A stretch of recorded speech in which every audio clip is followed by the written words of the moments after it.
चलिए शुरू करते हैं अपना आज का सेशन। ठीक, तो देखिए सबसे पहले हम बात करेंगे,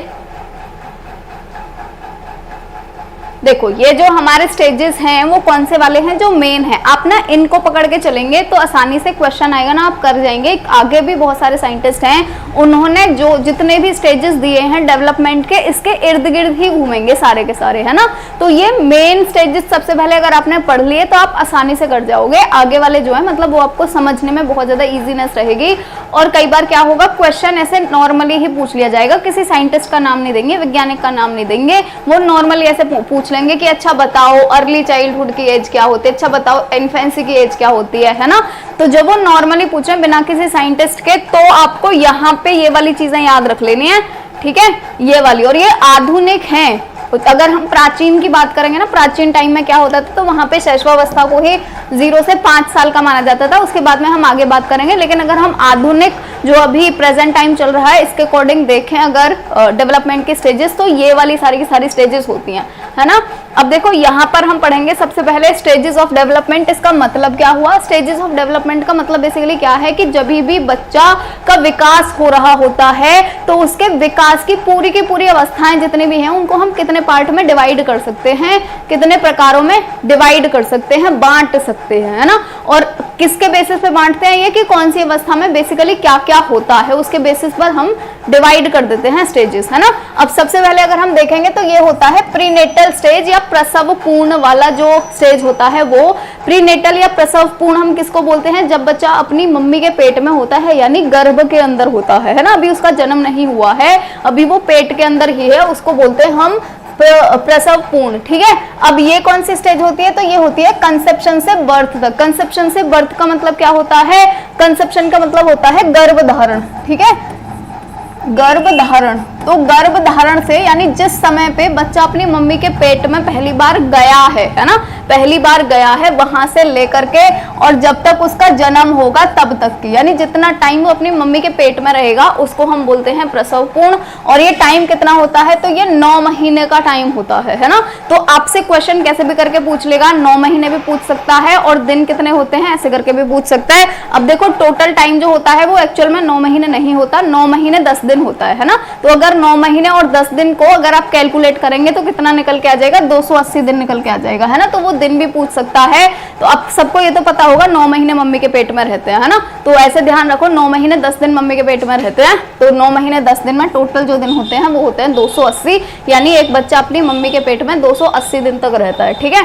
अब नेक्स्ट जो है ये है इन्फेंसी स्टेज, यानी कि शैशवावस्था। ये कब से कब तक होती है, तो ये अगर हम आधुनिक के अकॉर्डिंग देखें तो 0 से 2 साल की होती है, यानी कि जब बच्चे का जन्म हुआ है। ये 0 का मतलब क्या है, जन्म, ठीक है। तो जन्म से लेकर के 2 साल वाला जो समय होता है, या अगर हम पुराने टाइम में जाएंगे तो वहां पे बोलते थे 0 से लेकर यानी जन्म से लेकर के 5 वर्ष का जो समय होता है उसको शैशवावस्था के अंदर रखते थे। पर अगर हम अभी के अकॉर्डिंग देखें तो 0 से 2 साल तक के समय को हम रखते हैं शैशवावस्था के अंदर, ठीक है। यानी कि जो बच्चा है वो जब पैदा हुआ है और जब तक 2 साल का हो जाएगा तब तक उस स्टेज को हम शैशवावस्था या फिर इन्फेंसी स्टेज बोलते हैं, ठीक। नेक्स्ट आ जाती है हमारी चाइल्डहुड। और चाइल्डहुड जो होता है उसको हम 2 पार्ट में बेसिकली डिवाइड कर लेते हैं, क्योंकि चाइल्डहुड जो है वो बहुत ही ज्यादा मतलब इंपॉर्टेंट पार्ट होता है चाइल्ड डेवलपमेंट का। यहाँ पर बहुत सारी चीजें होती हैं एक बच्चे के अंदर, तो इसको हम 2 पार्ट में डिवाइड कर लेते हैं सबसे पहले तो एक को तो हम बोलते हैं अर्ली चाइल्डहुड और एक को बोलते हैं लेट चाइल्डहुड, यानी कि पूर्व बाल्यावस्था और उत्तर बाल्यावस्था। पहली बाल्यावस्था ये हो गई और दूसरी वाली ये हो गई, है ना। 2 बाल्यावस्था है ये। तो पहली वाली जो बाल्यावस्था है उसमें तो 2 से 6 साल तक का समय आता है ना। और जो दूसरी बाल्यावस्था है वो ये 6 साल से लेकर के 12 साल का समय आता है, ठीक है। तो 2 साल से 6 साल का जो समय होता है वहां पर तो देखो बच्चों के अंदर जैसे क्यूरियोसिटी ज्यादा होती है, सबके बारे में हम अभी आगे पढ़ेंगे, है ना। तो ये 2 साल से 6 साल के बच्चे जैसे ये हैं तो ये आता है ना। और यहाँ पर अगर हम देखेंगे लेट चाइल्डहुड के अंदर तो 6 से 12 साल का जो समय होता है वो होता है हमारा लेट चाइल्डहुड का। इसके बाद में नेक्स्ट स्टेज आ जाती है एडोलेसेंस की, यानी कि किशोरावस्था की। तो ये वाला जो टाइम पीरियड होता है ये होता है 12 से 18 साल का। और यहाँ पर किशोरावस्था जो है वो आ जाती है ना। और किशोरावस्था जो है सबसे ज्यादा कठिन काल किशोरावस्था को ही बोलते हैं, क्योंकि इसी में सबसे ज्यादा तनाव, संघर्ष, टेंशन सबसे ज्यादा यहीं पर ही होती है किशोरावस्था के अंदर ही। ठीक है, वो खैर हम अभी आगे पढ़ेंगे। तो ये हो गए हमारे स्टेजेस, मुख्य स्टेजेस यही ही हैं, ये आपको अच्छे से देख लेने हैं ताकि आगे आप जितनी भी चीजें पढ़ेंगे आपको पढ़ने में रहेगी आसानी। ठीक है, ये मैंने इसी फॉर्मेट में ही बनाए हैं जितने भी साइंटिस्ट हैं, ताकि आपको याद करने में थोड़ी सी इजीनेस रहे, है ना। तो यहाँ पर हम सबसे पहले बात करेंगे, रॉस जो हैं साइंटिस्ट, उन्होंने मानव डेवलपमेंट को या मानव विकास को कितने स्टेजेस में बांटा है या कितनी अवस्थाओं में बांटा है। तो देखो, आपको सबसे पहले तो ये याद रख लेना है, यहाँ पे आप कितने देख रहे हैं, 1 2 3 4। तो क्वेश्चन ऐसे भी आ सकता है, रॉस ने बाल विकास को कितने भागों में बांटा है ना। तो रॉस के अकॉर्डिंग बाल विकास कितने हो गए, 4 स्टेजेस हो गए इसके, इन्होंने 4 भागों में बांटा हुआ है ना। अब ये 4 भाग कौन से हैं, तो इन्फेंसी है एक अर्ली चाइल्डहुड, एक लेट चाइल्डहुड और एक एडोलेसेंस। ठीक है, अब इन्फेंसी की अगर हम बात करेंगे तो इन्होंने 1 से 2 साल ही रखा है ना। आधुनिक साइंटिस्ट हैं तो 1 से 2 साल रखा है इन्होंने इन्फेंसी। अर्ली चाइल्डहुड 2 से 6 साल रखा है, लेट चाइल्डहुड 7 से 12 साल रखा है, और एडोलेसेंस यानी किशोरावस्था 12 से 18 साल रखी है ना। अब आपको एक बात और याद रखनी है कि आप एमसीक्यूज में कभी कभी ऐसे भी देख सकते हैं कि रॉस के अकॉर्डिंग ही दिया हो, लेकिन उन्होंने क्या दिया हो, यहाँ पर 2 से 6 दिया है और यहाँ पर 7 की जगह 6 ही दे दें, है ना। तो आपको यहाँ पर अपना कॉमन सेंस यूज करना है, क्योंकि ऐसे एमसीक्यूज जो है ना वो कहीं से भी छापेंगे नेट नूट से देख दाख के, तो वो ऐसे भी आपको बेसिकली कॉमन सेंस अपना बना के रखना है कि यहाँ पर 7 से 12 हो तो भी ठीक है, 6 से 12 हो तो भी ठीक है ना। अब यहाँ पे 12 से 18 हो तो भी ठीक है, लेकिन 12 साल तो यहीं पे ही हो गए ना, तो यहाँ 13 से भी स्टार्ट हो सकता है ना, 13 से 18 भी हो सकता है, तो वो थोड़ा सा अपना कॉमन सेंस बना के रखिएगा। ठीक है, नेक्स्ट हम बात करते हैं कि जो सेले हैं उन्होंने कितने भाग में बांटा हुआ है। तो आपको याद रखना है, सेले ने कितने भागों में बांटा हुआ है, 3 भागों में बांटा हुआ है। एक है इन्फेंसी, एक है चाइल्डहुड और एक है एडोलेसेंस। ठीक है, जो स्टार्टिंग में हमने पढ़ी थी इन प्रसव पूर्ण जो अवस्था पढ़ी हुई थी, ठीक है, यानी प्रीनेटल स्टेज जो पढ़ी हुई थी, वो एक आध साइंटिस्ट ने ही डाली है, वरना मोस्टली साइंटिस्ट ने उसको डाला ही नहीं है। देखो, जैसे इन्होंने भी नहीं डाला, यहाँ पे इन्होंने भी नहीं डाला है ना। जो जब माँ के पेट में होता है बच्चा, वो वाली स्टेज को बहुत कम 1-2 साइंटिस्ट ने डाला, वरना डाला नहीं है किसी ने। तो सेले ने डाला है, सेले ने बताई है 3 स्टेजेस। इन्फेंसी का टाइम इन्होंने 0 से 5 साल का रखा है। अब देखो, सेले जो हैं ये प्राचीन साइंटिस्ट हैं, है ना। और मैंने क्या बोला था, अगर हम प्राचीन काल के अकॉर्डिंग देखें तो जो शैशवावस्था होती थी उसको 0 से 5 वर्ष तक का समय मानते थे, और इन्होंने चाइल्डहुड भी एक ही रखा है, क्योंकि अभी ही ये धारणा बनी है कि चाइल्डहुड जो है बहुत इंपॉर्टेंट पार्ट है, इसलिए इसको 2 पार्ट में डिवाइड करना चाहिए, है ना। तो वो अभी अवधारणा बनी है, और सेले हैं पुराने साइंटिस्ट, इसीलिए देखो उन्होंने इन्फेंसी को भी 0 से 5 वर्ष रखा हुआ है, और इन्होंने चाइल्डहुड को भी एक ही चाइल्डहुड बनाया, इन्होंने 2-2 नहीं बनाए, है ना। तो 5 से 12 साल का जो समय है वो इन्होंने रखा है बाल्यावस्था का या फिर चाइल्डहुड का। और नेक्स्ट इन्होंने रखा है एडोलेसेंस। एडोलेसेंस तो मोस्टली यही ही है, 12 से 18 वर्ष तक ही है। एक आध साइंटिस्ट हैं जिन्होंने 12 या 13 से 21 वर्ष रखा हुआ है, वरना मोस्टली 12 से 18 वर्ष ही है। ठीक है जी, चलिए नेक्स्ट पढ़ते हैं। तो नेक्स्ट जो हमारे साइंटिस्ट हैं वो हैं जोन्स। ठीक है, जोन्स ने भी कितने पार्ट में डिवाइड किया हुआ है, 4 पार्ट में या फिर 4 अवस्थाओं में डिवाइड किया हुआ है। इन्होंने भी इन्फेंसी, चाइल्डहुड, एडोलेसेंस, और देखो इन्होंने एक और एडल्टहुड और बढ़ा दिया है ना। तो जोन्स का आपको याद रखना है, 3 मेन वाले तो है ही, इन्फेंसी, चाइल्डहुड और एडोलेसेंस, इन्होंने एडल्टहुड को और बढ़ा दिया है। अब देखो, ये हम देखेंगे जन्म से 5 वर्ष तक रखा है इन्होंने, ये 6 से 12 वर्ष रखा है, और ये 13 से 19 वर्ष रखा है। बाकी सबने 12 से 18 रखा था, इन्होंने 13 से 19 रखा है। अब ऐसे करके भी आ सकता है वो दे जोन्स ही और यहाँ पर 12 से 18 ही लिखा हो, है ना। 13 से 19 लिखा है तो आपको उस पे ही टिक करना है, लेकिन अगर 13 से 19 वाला ऑप्शन नहीं है तो आप 12 से 18 वाले ऑप्शन पे चले जाएंगे। ठीक है, और नेक्स्ट जो आता है वो आता है एडल्टहुड, जो कि 20 साल से ऊपर का जितना भी समय होता है वो एडल्टहुड के अंदर आ जाता है। और नेक्स्ट जो हमारे साइंटिस्ट हैं वो हैं ईबी हरलॉक। इनका हरलॉक नाम याद रखिएगा, ठीक है जी। तो हरलॉक जो हैं उन्होंने कितने पार्ट में डिवाइड करा है, तो इन्होंने 5 पार्ट में डिवाइड किया है बाल विकास को। पहला है प्रीनेटल। अब देखो, जो हरलॉक है उनका आपको याद रखना है कि इन्होंने जो प्रसव पूर्ण अवधि है यानी प्रीनेटल स्टेज जो है, इन्होंने इसको भी इंक्लूड करा हुआ है ना। अब ये कब होगा तो आपको पता ही है, कंसेप्शन से बर्थ तक, है ना, यानी 280 दिन या फिर 9 महीने जो होते हैं तब तक बच्चा अपने माँ के पेट में रहता है, तो उसी को ही हम बोलते हैं प्रीनेटल स्टेज। नेक्स्ट आ जाती है इन्फेंसी यानी कि शैशवावस्था। ये कब से कब तक इन्होंने दी है? देखो यहाँ पर इन्होंने थोड़ी सी इंपॉर्टेंट है हर लोग की, देखो इन्होंने प्रीनेटल स्टेज भी दी है और इन्होंने इन्फेंसी कितना दिया है? बर्थ से लेकर 2 वीक तक केवल, है ना। पुराने टाइम के अकॉर्डिंग देखें तो 0 से लेकर यानी कि जन्म से लेकर के 5 वर्ष था। आधुनिक के अकॉर्डिंग देखें तो 0 से लेकर के 2 वर्ष तक था, यानी जन्म से लेकर के 2 वर्ष तक। लेकिन जो हरलॉक है इन्होंने दिया है केवल और केवल 2 सप्ताह का, यानी बच्चे का जन्म हुआ है और जब तक वो 15 दिन का हो जाएगा तब तक हम उसको मानेंगे कि वो इन्फेंसी स्टेज में है या फिर शैशवावस्था में है। और इन्फेंसी के बाद में स्टार्ट होता है बेबीहुड। बेबीहुड आपने और कहीं नहीं देखा होगा, सिर्फ और सिर्फ हरलॉक ने ही दिया है जो बेबीहुड एक स्टेज है उसको। तो इसको इन्होंने माना है 2 साल तक, ठीक है। यानी ये जो 2 वीक है यहाँ से लेकर 15 दिन से लेकर के और 2 साल तक का जब बच्चा होगा उस स्टेज को हम बोलेंगे बेबीहुड या फिर बचपन। नेक्स्ट आ जाता है चाइल्डहुड स्टेज। तो चाइल्डहुड तो सबने दी ही हुई है और ये हो जाती है 3 से 12 वर्ष, जो कि कॉमन सी बात है, आधुनिक अवधारणा के अकॉर्डिंग 3 से 12 वर्ष ही है। और नेक्स्ट आ जाता है अडोलेसेंस यानी किशोरावस्था। ये 12 से या 13 से 21 वर्ष तक दी है इन्होंने, जबकि और सबने 12 से 18 वर्ष दी है ना। तो हरलॉक की ये वाली चीजें आप थोड़ा सा याद रखेंगे, है ना। चलिए नेक्स्ट क्वेश्चन की तरफ बढ़ते हैं, नेक्स्ट स्लाइड की तरफ। नेक्स्ट है कोलेस्निक। और कोलेस्निक ने जो स्टेज डिवाइड करी है वो मतलब इन्होंने जो बाल विकास को डिवाइड करा है 8 स्टेजेस में या 8 अवस्थाओं में। जैसे आप देखेंगे फर्स्ट स्टेज कौन सी है? प्रीनेटल यानी कि प्रसव पूर्ण, तो इन्होंने भी ये रखी हुई है, आपको पता ही है। गर्भाधान का समय जो होता है ना, यानी गर्भाधान से जन्म तक का जो समय होता है, जितने टाइम तक बच्चा अपने माँ के गर्भ में रहता है, 280 दिन या फिर 9 महीने, है ना। तो ये हो गया हमारा प्रसव पूर्ण स्टेज। नेक्स्ट आ जाता है नियोनेटल यानी कि नवजात। नवजात जो है उसका समय कितना होता है? तो जन्म से लेकर के 4 सप्ताह तक का समय, यानी 1 महीने तक का समय को हम बोलते हैं नियोनेटल। अर्ली इन्फेंसी जो होती है वो होती है 15 से 30 माह तक, ठीक है जी। नेक्स्ट जो है वो है लेट इन्फेंसी, इसको हम बोलते हैं 5 से 9 साल तक हम बोलते हैं लेट इन्फेंसी।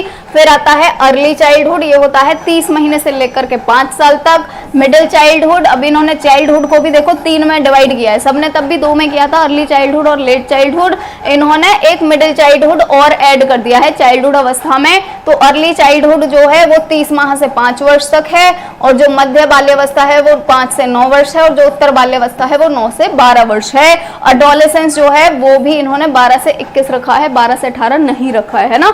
तो ये हो गए हमारे कोलेस्निक के स्टेज। जो हमारे मेन स्टेजेस, मेन साइंटिस्ट हैं जिन्होंने दिया है बाल विकास की अवस्थाएं, वो यही 5 ही हैं। 5 ही हैं, आपको ये 5 बहुत अच्छे से पढ़ लेना है सबको, कि किसने कितनी अवस्थाओं में डिवाइड किया है, किसने कौन सी अवस्था में कितना टाइम पीरियड रखा है ना। वो चीज आपको सारी की सारी याद रख लेनी है। अब देखो यहाँ पर जब जन्म से पहले वाली जो स्टेज हमने पढ़ी थी, एक प्रीनेटल स्टेज या फिर प्रसव पूर्ण अवस्था, है ना। जो प्रसव पूर्ण अवस्था होती है जिस समय बच्चा अपनी मम्मी के पेट में भी होता है, उस स्टेज को भी, उस 9 महीने को भी हम 4 पार्ट में डिवाइड कर सकते हैं। जैसे यहाँ पर ये लिख रहा है जन्म से पूर्व की अवस्था जो होती है उसमें सबसे पहली जो स्टेज आती है वो आती है डिम्ब अवस्था। डिम्ब अवस्था हम किसको बोलते हैं? एग स्टेज को बोलते हैं, यानी जिस टाइम पे जो माँ है उसके अंदर, यानी उसके यूटरस के अंदर या गर्भाशय के अंदर जो एग है, अभी वो एग ही है ना, अभी स्पर्म भी नहीं आया, वहां पे सिर्फ और सिर्फ एग ही है। तो इस स्टेज को हम बोलते हैं डिम्ब अवस्था, ठीक है। नेक्स्ट जो स्टेज आ जाती है वो आ जाती है बीज अवस्था, जो कि शुक्राणु और डिम्ब के 2 सप्ताह का समय होता है, यानी जिस समय पे एग और स्पर्म दोनों के दोनों कांटेक्ट में आते हैं, फर्टिलाइजेशन होता है, उसके बाद में जो 15 दिन का समय होता है उसको हम बोलते हैं बीज अवस्था, ठीक है, या फिर ओव्यूलेशन स्टेज, ठीक है। ये आएंगे क्वेश्चंस, तो ये भी आपको याद रख लेने हैं। बीज अवस्था के बाद में अब देखो बच्चा जो है वो 2 सप्ताह का हो गया है पेट में, यानी कि 15 दिन का हो गया है ना। अब नेक्स्ट आ जाती है भ्रूण अवस्था। भ्रूण अवस्था किसको बोलते हैं? तो इसको ये हम बोलते हैं 2 सप्ताह से लेकर के, यानी कि जब बच्चा 15 दिन का हो गया है वहां से लेकर के और 2 महीने तक का जब बच्चा हो गया है ना। तो यानी कि 2 सप्ताह से लेकर 8 सप्ताह या 2 सप्ताह से लेकर के 2 महीने तक का जो समय होता है, जब बच्चा पेट में 2 महीने का है, कब तक के पीरियड को हम बोलते हैं भ्रूण अवस्था। और नेक्स्ट आ जाता है गर्भस्थ शिशु अवस्था। तो ये अवस्था कब होती है? तो जब बच्चा है, जब तक कि वो पेट की ही बात हो रही है, ये है ना, पेट की बात हो रही है, जब तक कि वो 9 महीने का नहीं हो जाता, या हम बोलेंगे जन्म नहीं हो जाता जब तक उसका, है ना। तो 2 महीने से लेकर के जन्म तक के बीच का जो समय होता है वो होता है गर्भस्थ शिशु अवस्था का, ठीक है जी। तो चलिए, ये थे हमारे जन्म से पूर्व की अवस्था। अब जब भी बच्चा मम्मी के अपनी के गर्भ के अंदर है, उस टाइम पर कुछ इंपॉर्टेंट बातें हैं वो हमें याद रखनी है। जैसे कि एक शेनफील्ड है, ये बहुत इंपॉर्टेंट है, इनको याद रख लीजिएगा। ये जो शेनफील्ड साइंटिस्ट है, इन्होंने बात करी है, जैसे जब भी अल्ट्रासाउंड होता है, बेसिकली जब भी लेडी होती हैं उनका 3 से 4 बार अल्ट्रासाउंड करा जाता है बच्चे को देखने के लिए कि बच्चा ठीक है या नहीं, है ना। कभी कभी क्या होता है, कोई कोई लेडी जो होती हैं उनको और ज्यादा अल्ट्रासाउंड कराने होते हैं, बार बार देखना होता है ना कि बच्चे में कोई दिक्कत तो नहीं है, ये वो सो, तो ज्यादा अल्ट्रासाउंड भी नहीं कराने चाहिए। क्यों नहीं कराने चाहिए, वही यहाँ पे दिया हुआ है कि जब भी गर्भावस्था में बहुत ज्यादा एक्सरे कराए जाते हैं तो जो गर्भस्थ शिशु है उसके मन और मस्तिष्क पर विपरीत प्रभाव पड़ता है, यानी कि उसका जो भी माइंड है या जो ब्रेन है उस पर विपरीत प्रभाव पड़ सकता है। उसका जो ब्रेन है उसका डेवलपमेंट रुक सकता है, या उसके ब्रेन का डेवलपमेंट कहीं ना कहीं धीरे हो सकता है ना। तो शेनफील्ड ने बात बोली है, ये याद रखिएगा। नेक्स्ट है पीटरसन, इन्होंने क्या बोला है, तो इन्होंने बोला है वंशानुक्रम व्यक्ति की जन्मजात विशेषताओं का पूर्ण योग है ना। कि वंशानुक्रम जो है वो बेसिकली क्या है, बच्चे के अंदर जन्मजात जितने भी गुण हैं, है ना, जन्म से उसके अंदर जितने भी गुण आए हैं उन सभी गुणों को मिला करके हम वंशानुक्रम बोलते हैं। जन्म से ही जो गुण है बच्चे के अंदर वो क्या है, वो माता पिता से जो उसको मिले हैं, माता पिता के डीएनए से जो मिले हैं वही तो गुण होंगे, जो जब वो जन्मजात के बाद का समय में जितनी भी चीजें सीखेगा इस धरती पे आकर के, वो तो अपने अधिगम के अकॉर्डिंग सीखेगा, है ना। जन्मजात वाली जितनी भी चीजें उसके दिमाग में ऑलरेडी डल गई हैं, वो क्या है, वो तो उसके माता पिता से मिले हुए गुण हैं। तो ये बोला है बेसिकली पीटरसन ने, ठीक है जी। चलिए नेक्स्ट क्वेश्चन की तरफ, नेक्स्ट स्लाइड की तरफ चलते हैं। देखो होता क्या है, हर मानव के अंदर 46 गुणसूत्र हैं, ठीक है, यानी 23 जोड़े गुणसूत्र हैं, ठीक है। हम 46 ही लेके चलते हैं, इजी रहेगा आपके लिए। 46 गुणसूत्र हैं, ठीक है। अब ये जो 46 गुणसूत्र होते हैं ना, तो जब भी मम्मी के अंदर, आपको पता होगा मम्मी जो होती हैं उनके अंदर होता है एग और पापा के अंदर होता है स्पर्म, ठीक है, जिनके मिलने से बच्चा बनता है ना। तो जो एग है ना, इस एग के अंदर होते हैं 23 क्रोमोसोम, 23 जोड़े नहीं 23 क्रोमोसोम, ठीक है, या 23 गुणसूत्र, ठीक है। अब जो स्पर्म होता है, जो पापा का स्पर्म होता है उसके अंदर भी होते हैं 23 क्रोमोसोम यानी 23 गुणसूत्र, ठीक है। और जब ये जैसे एग है और ये है गुणसूत्र, सॉरी ये है स्पर्म, है ना। तो जब भी ये स्पर्म इस एग से आकर के कांटेक्ट करता है तो दोनों मिल जाते हैं। अब ये दोनों मिल गए, इस एग के अंदर कितने गुणसूत्र थे, इसके अंदर 23 गुणसूत्र थे, और इस स्पर्म के अंदर कितने गुणसूत्र थे, 23 गुणसूत्र थे। और जब ये दोनों के दोनों मिल जाएंगे तो टोटल कितने हो जाएंगे क्रोमोसोम, टोटल हो जाएंगे 46 गुणसूत्र या 46 क्रोमोसोम, ठीक है। तो इसीलिए जो भी बच्चा इवन पेट में 1 दिन का भी है ना, उसके अंदर भी 46 गुणसूत्र हैं, जो बच्चा है उसके अंदर भी 46 गुणसूत्र हैं, जो बुढ़ा है उसके अंदर भी 46 गुणसूत्र हैं। ये चीज याद रखिएगा। बस 23 किसके अंदर होंगे, या तो जो एग है उसके अंदर होंगे या तो स्पर्म के अंदर होंगे, ठीक है। इतनी चीज आपको रखनी है क्लियर, ठीक है। तो मानव के अंदर गुणसूत्रों की संख्या कितनी हो जाएगी, अगर तो पेयर में दिया हुआ है, जोड़े में दिया हुआ है, तो आपको याद रखना है 23 जोड़े होते हैं, अगर संख्या दी हुई है तो 46 होते हैं। लिंग का निर्धारण गुणसूत्र जो होता है, यानी कि जो ये डिसाइड करेगा कि जो बच्चा है वो लड़का बनेगा या लड़की बनेगी, है ना, इसका निर्धारण कौन करता है, तो इसका निर्धारण 23वां गुणसूत्र करता है। जो 22 गुणसूत्र होते हैं वो तो सेम ही होते हैं, 1 से लेकर के 22 सेम होते हैं, क्योंकि लड़के हो चाहे लड़कियां हो, आंखें सबके हैं, नाक सबके हैं, कान सबके हैं, होठ सबके हैं, दांत सबके हैं, हाथ सबके हैं, है ना, हार्ट सबके हैं, लंग्स सबके हैं, पेट सबके हैं, पैर सबके हैं। तो जितनी चीजें दोनों के अंदर सेम होती है ना, वो वाली सारी की सारी चीजें बनाते हैं जो 22 गुणसूत्र होते हैं वो, है ना। और जो मेन डिफरेंस लड़के और लड़की के बीच में करती हैं जितनी भी चीजें, जैसे कि पेनिस हो गया, या फिर लड़कियों के अंदर बात करें तो वेजाइना हो गई, तो ये वाली जो मेन चीजें होती हैं जो एक लड़के और लड़की दोनों में डिफरेंस करते हैं या अंतर करते हैं, तो ये वाली चीजों को बनाता है 23वां जो जोड़ा होता है वो, है ना। तो लिंग निर्धारण कौन करेगा, 23वां जोड़ा जो है ये करता है लिंग निर्धारण, यानी कि लड़का होगा या फिर लड़की होगी।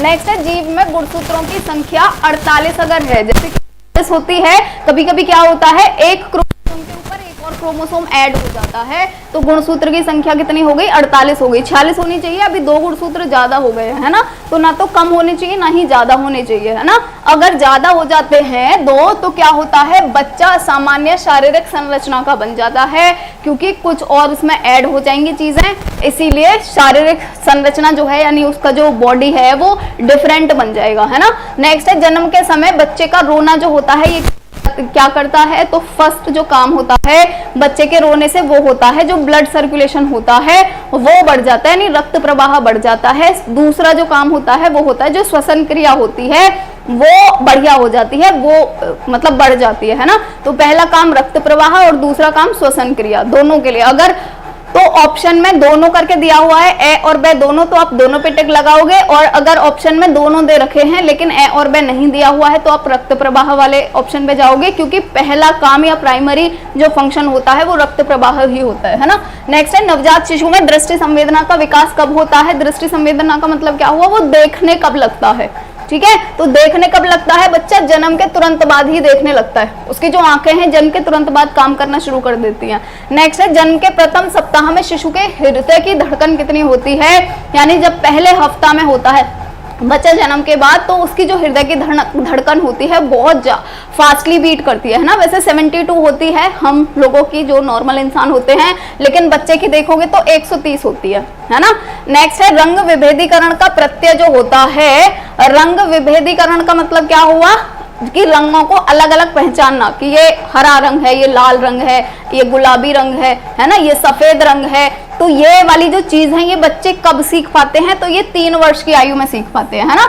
और ये सामान्य बच्चों की बात हो रही है, जो थोड़े वैसे होते हैं, है ना, जो थोड़े और ज्यादा सोचो जिनका दिमाग प्रखर बुद्धि वाले होंगे तो वो हो सकता है 2.5 साल में भी सीख जाए, वरना जो नॉर्मल सामान्य बच्चे होते हैं वो 3 साल की उम्र में सीख पाते हैं, है ना, रंग विभेदीकरण। नेक्स्ट है, समय के प्रत्यय का विकास कब होता है। समय का मतलब क्या हुआ कि अभी जो है 6 बज रहे हैं, या सुबह के बज रहे हैं, कि दोपहर के बज रहे हैं, या शाम के बज रहे हैं, है ना। तो ये जो समय का प्रत्यय है कि कितने बज गए, 12 बज गए, कि 12 बजे के बाद अभी 1 बजेगा, है ना, 12 के बाद 13 नहीं बजेंगे। तो ये जो समय का प्रत्यय है इसका विकास कब होता है, 6 से 8 वर्ष की आयु में, है ना।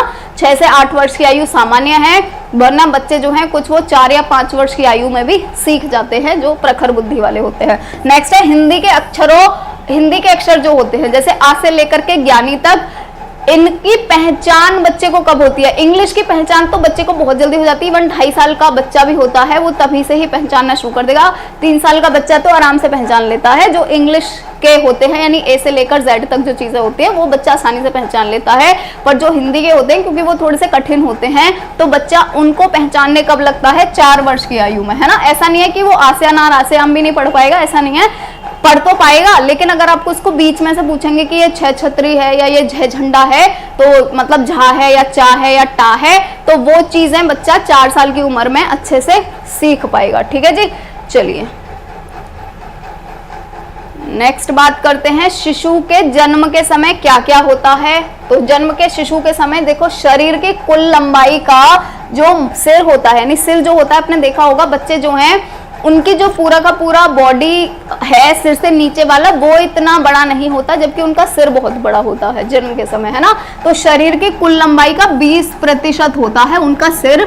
अगर मस्तिष्क की बात करें, मस्तिष्क का जो भार होता है वो 350 ग्राम होता है, उनके मस्तिष्क का भार। ठीक है, और मस्तिष्क का एक और क्वेश्चन आ सकता है कि मस्तिष्क को कितने पार्ट में डिवाइड करते हैं। तो नॉर्मली जो मस्तिष्क या ब्रेन होता है उसको हम 3 पार्ट में डिवाइड करते हैं। एक को बोलते हैं फॉर ब्रेन, एक को बोलते हैं मिड ब्रेन और एक को बोलते हैं हाइंड ब्रेन, है ना। फॉर ब्रेन का मतलब क्या हो गया, आगे वाला, अग्र मस्तिष्क बोलते हैं, है ना। अगर मैं यहाँ पे लिखूं भी तो देखो, मस्तिष्क जो है, मस्तिष्क की स्पेलिंग अब मेरे को हिंदी में आती नहीं है ना, ऐसे ही लिखते हैं शायद, है ना। मस्तिष्क नहीं, ऐसे बनेगा ये, चलो जो भी है, ब्रेन तो मैं लिख सकती हूँ, अब मेरे को इतना हिंदी में वो नहीं है ना, आता नहीं है अच्छे से, कोई चीजें जो थोड़ी टफ होती है ना। तो मस्तिष्क जो होती है इसको 3 पार्ट में डिवाइड करते हैं, जो ब्रेन होता है इसको हम 3 पार्ट में डिवाइड कर सकते हैं। वो 3 पार्ट कौन कौन से हैं, सबसे पहला हो गया फॉर ब्रेन। ठीक है, फॉर ब्रेन का मतलब क्या है, अग्र ब्रेन या अग्र मस्तिष्क। ठीक है जी, मस्तिष्क। और दूसरा जो होता है वो होता है मिड ब्रेन, और मिड ब्रेन का मतलब क्या होता है, तो अगर मिड को क्या बोलेंगे, मध्य, है ना, तो ये क्या हो जाएगा, मध्य मस्तिष्क। और लास्ट का जो बचा हमारा, इसको बोलते हैं हाइंड ब्रेन, यानी कि पश्च ब्रेन, ठीक है, तो ये होते हैं पश्च मस्तिष्क।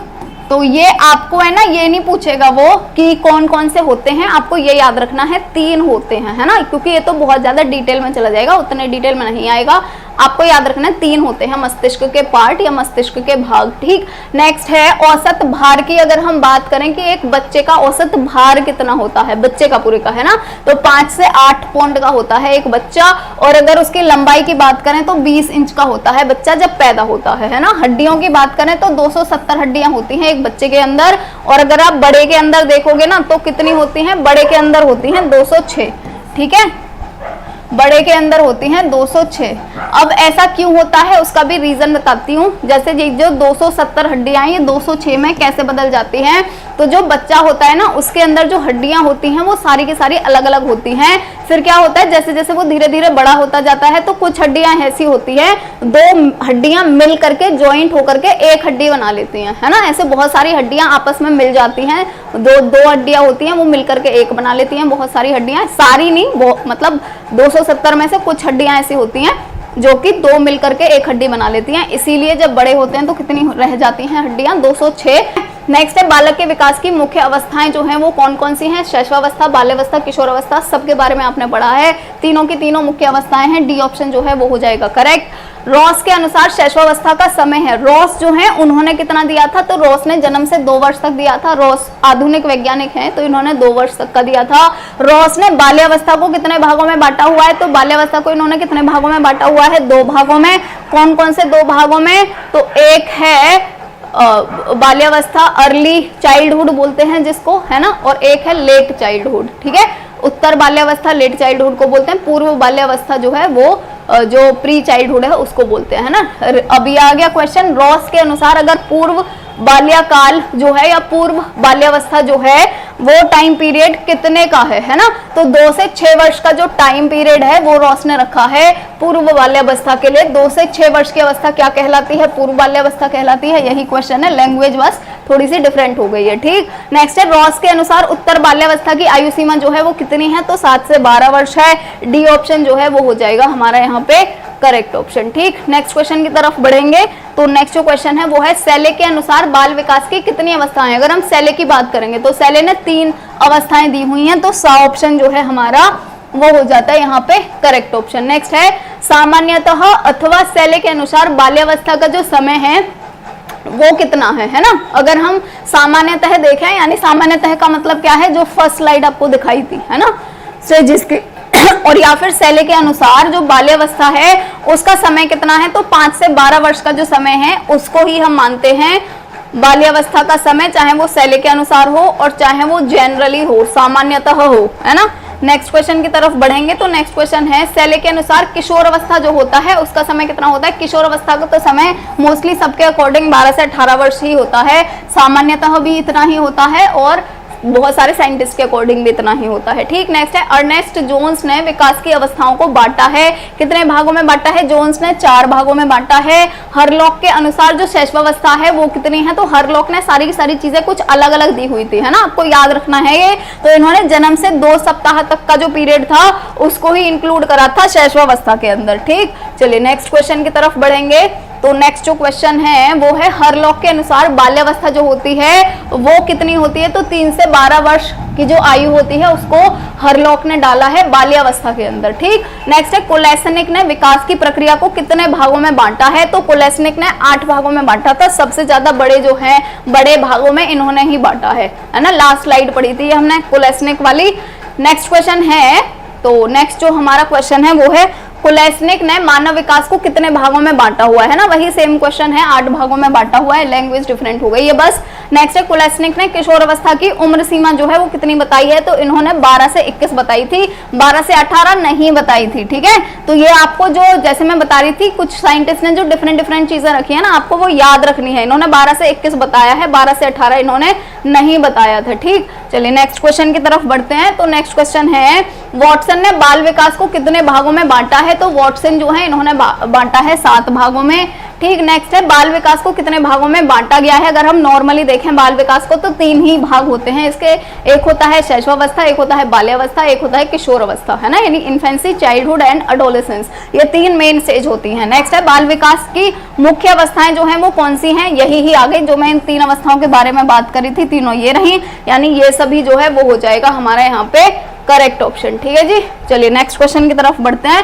तो नेक्स्ट क्वेश्चन है द ओरिजिन ऑफ स्पीशीज के लेखक कौन है, तो जो चार्ल्स डार्विन है, चार्ल्स डार्विन है इनका पूरा नाम, तो जो चार्ल्स डार्विन है उन्होंने ही लिखी है the origin of species. Next है निम्नलिखित में शिशु के जन्म के पूर्व कौन से कारक उसके विकास को प्रभावित करते हैं, माता पिता की आयु कितनी है, सांवेगिकता कितनी यानी इमोशंस कितने हैं उनके पेरेंट्स के अंदर, या माता का धूम्रपान करना। तो आपको देखो सब पता होगा कि जन्म से पूर्व, है ना, यानी अभी जन्म नहीं हुआ है और बच्चा अभी पेट में ही है, तो उसको कौन कौन से फैक्टर अफेक्ट कर सकते हैं, कौन कौन से कारक प्रभावित कर सकते हैं, तो सारे के सारे कारक हैं ये। नेक्स्ट है जन्म से पूर्व की अवस्था जो होती है वो कौन सी होती है, 4 अवस्थाओं के बारे में बताया था मैंने, 3 अवस्था यहाँ पे वो दी हुई हैं, यानी ये सभी जो है वो हो जाएगा हमारे यहाँ पर करेक्ट ऑप्शन। जन्म से पूर्व की मतलब जब बच्चा अपनी मम्मी के गर्भ में है या मम्मी के पेट में है।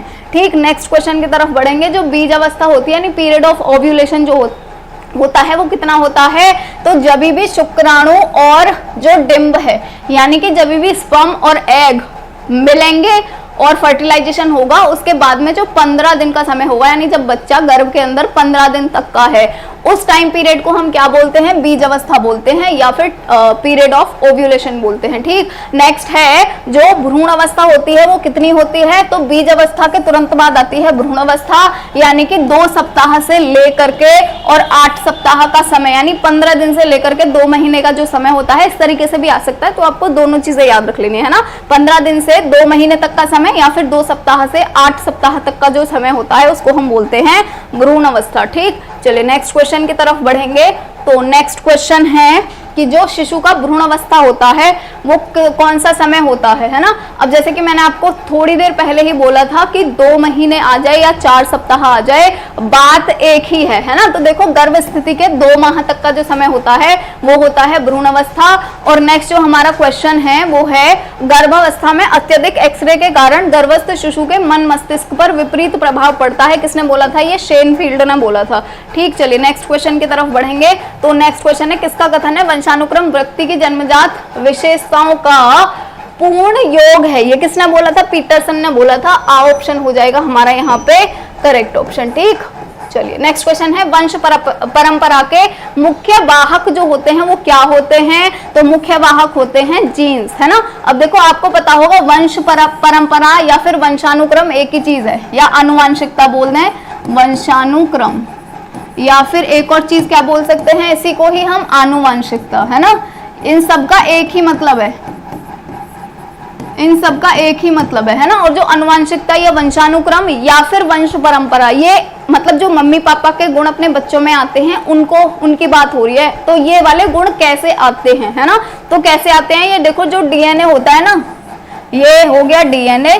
तो जो डीएनए होता है उसके अंदर ना जीन्स लगे रहते हैं, ये जीन्स ही बनाते हैं सारी की सारी चीजें। जैसे हमारे दिमाग की कोशिकाएं हो गई, है ना, या फिर हमारी आंख, हमारे बाल कैसे बनेंगे, हमारी आंख कैसे बनेंगे, हमारे होंठ कैसे बनेंगे, वो ना ये जो जीन्स लगे होते हैं डीएनए के ऊपर, ये हर एक जीन हर एक चीज बनाने के लिए इन्वॉल्व होता है ना। हमारे शरीर में कितनी सारी चीजें हैं, तो वो जो बनती है ना उनके लिए ये जो डीएनए के ऊपर जीन्स लगे रहते हैं ना, यही ही रिस्पॉन्सिबल होते हैं, है ना। ये मैं आपको इसलिए समझा रही हूँ ताकि आपको ये जीन्स समझ तो आए, ये जीन्स होता क्या है, कहीं आप वो पहनने वाली जीन्स ही ना समझ बैठो, है ना। ये तो मैम ने क्या बता दिया, जीन्स कैसे हो जाएगी। ठीक है, तो ये जीन्स ये वाला जीन्स है, ये जीन्स ये वाला जीन्स नहीं है, ये जीन्स जो है वो कौन सा वाला जीन्स है वो मैं बता देती हूँ आपको, है ना। ये जो जीन्स है ये कौन सा वाला जीन्स है, GENES वाला जीन्स है। यहाँ पे लिख भी रहा हूँ, अरे यहाँ पे तो यही लिख रहा है JE, ये वाला नहीं होगा, ये GENES वाला जीन्स होगा। ठीक है, GENES वाला जीन्स है ये, वो वाला जीन्स नहीं है, ठीक। चलिए नेक्स्ट क्वेश्चन की तरफ बढ़ते हैं।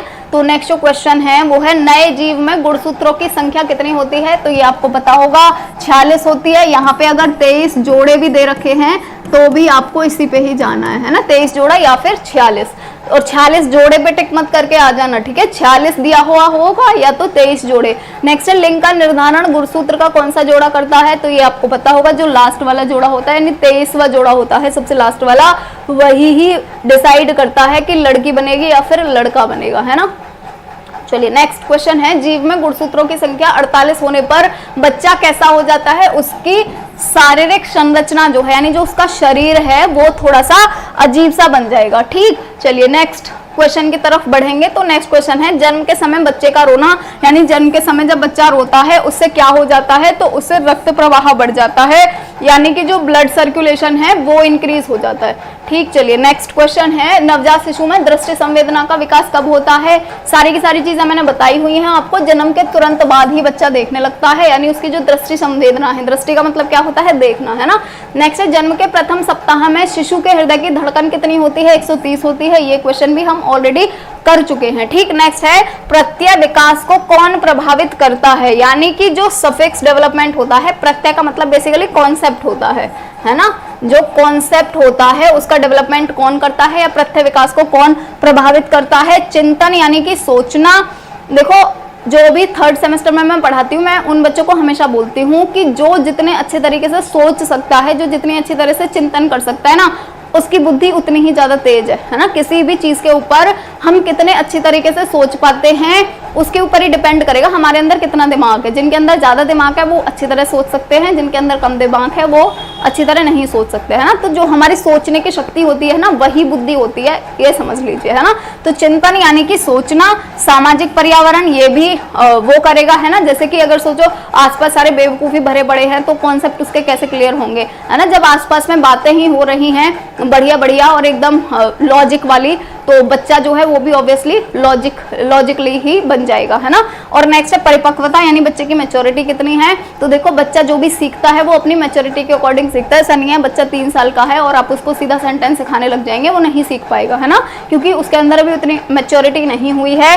तो यानी डी ऑप्शन हो जाएगा करेक्ट कि ये सारी की सारी चीजें प्रभावित करेंगी प्रत्यय विकास को, है ना। जो कॉन्सेप्ट बच्चा बेसिकली सीख रहा है तो सारी की सारी चीजें उसको प्रभावित करेंगी। नेक्स्ट है संख्यात्मक प्रत्यय के विकास में कौन सा विषय सहायक होता है? संख्यात्मक का मतलब क्या हुआ? संख्यात्मक प्रत्यय जो होता है, जैसे बच्चा जो है, अगर आप अभी वो 1.5 साल का है ना, और अगर आप उसको बताने लग पड़े कि बेटा इस डब्बे के अंदर 50 टॉफियां हैं, है ना, उसको पता ही नहीं है 50 क्या होता है। तो संख्यात्मक प्रत्यय का मतलब क्या हुआ कि उसको समझ आए कि 50 का मतलब ऐसे काउंट करके 50 होता है, ये उसको समझ आना चाहिए। अगर आप 2 बोल रहे हो उसको समझ आना चाहिए कि एक येरी टॉफी एक येरी टॉफी दोनों को मिला करके 2 होता है। तो ये संख्यात्मक प्रत्यय जो है उसमें कौन सा विषय सहायक है? आपको पता होगा, संख्यात्मक मतलब गणित 1 2 3 के लिए, ठीक है। नेक्स्ट रंग विभेदीकरण का प्रत्यय किस आयु में विकसित हो जाता है? यानी जब बच्चा सीख जाए कि ये वाला लाल कलर है, ये वाला नीला कलर है, ये वाला सफेद कलर है, सबको अलग अलग सीख जाए, तो ये बच्चे के अंदर 3 साल की उम्र में,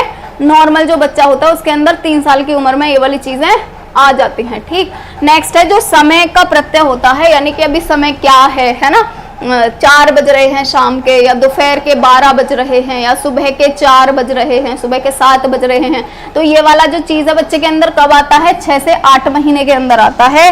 तो जो हमारा स ऑप्शन है वो हो जाता है यहाँ पे करेक्ट ऑप्शन, ठीक।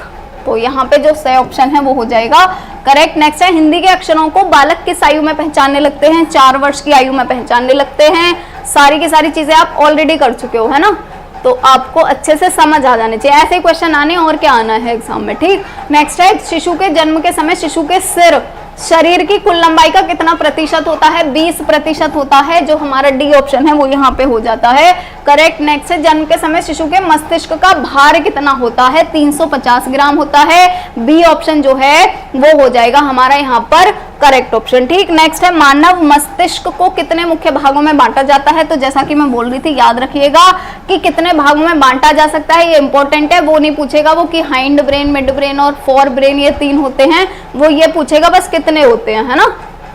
चलिए नेक्स्ट क्वेश्चन की तरफ बढ़ते हैं। तो नेक्स्ट क्वेश्चन है, जन्म के समय बालक की जो औसत लंबाई होती है वो कितनी होती है? 20 इंच का होता है एक बच्चा जब उसका जन्म होता है। ठीक, नेक्स्ट क्वेश्चन जो है, चलिए नेक्स्ट देखते हैं। चलिए 2-3 स्लाइड और बची हैं, है ना। चलिए नेक्स्ट है, जन्म के समय बालक की औसत लंबाई कितनी होती है? 20 इंच होती है। जन्म के समय बालक का भार कितना होता है? 5 से 8 पाउंड होता है। जन्म के समय शिशु के शरीर में हड्डियां पाई जाती हैं 270 पाई जाती हैं। 206 पे मत टिक करके आ जाइएगा अगर आपको पता है कि जो इंसान है उसके अंदर 206 हड्डी होती हैं, बच्चे के अंदर नहीं होती हैं, बच्चे के अंदर 270 ही होती हैं, है ना। तो याद रखिएगा ये चीज। चलिए नेक्स्ट क्वेश्चन पढ़ेंगे, बच्चों में स्थायी दांत कितने होते हैं? अब देखो दांत जो होते हैं वो भी 2 तरह के होते हैं। एक होते हैं स्थायी दांत यानी कि परमानेंट टीथ, और एक होते हैं जो वो दूध वाले दांत होते हैं जिनको हम अस्थायी दांत बोलते हैं, है ना। तो अस्थायी दांत जो होते हैं वो 20 होते हैं, ये भी याद रखिएगा, आ सकता है ना। 20 होते हैं अस्थायी दांत। जो दूध वाले दांत होते हैं जो टूट जाते हैं, ये 20 दांत होते हैं, क्योंकि इनमें बेसिकली जो हमारी अंदर वाली दाढ़ होती है ना ये नहीं आई होती है ना। 12 जो दाढ़ होती हैं, 3 चारों साइड में, वो दाढ़ें नहीं होती हैं अस्थायी दांतों में, दूध वाले दांतों में, इसीलिए ये 20 होते हैं। और जो स्थायी दांत होते हैं वो 32 होते हैं, क्योंकि जो स्थायी दांत जब निकलते हैं तो 3 दाढ़ भी निकलती है हमारी ऊपर नीचे चारों साइड में। ठीक है जी। चलिए नेक्स्ट है, मानव जीवन अनेक अवस्थाओं से गुजरता है। मानव जीवन जो होता है उसके गर्भीय अवस्था से किसी भी अवस्था में प्रभावशाली विशेषताएं उभरती हैं, इसमें एकता तथा वैशिष्टता पाई जाती है। ये किसने बोला है? ये किस साइंटिस्ट ने बोला है? ठीक है, तो ये बेसिकली किसने बोला है? फील्डमैन ने बोला है। हमारा जो सा ऑप्शन है वो हो जाता है यहाँ पे करेक्ट ऑप्शन। ठीक, हमारे नोट्स खरीदना चाहते हैं तो ये हमारा एप्लीकेशन है RMPSU आरती मैम करके, ये आपको गूगल प्ले स्टोर पे मिल जाएगा। इस ऐप को डाउनलोड करके आप हमारे नोट्स खरीद सकते हैं।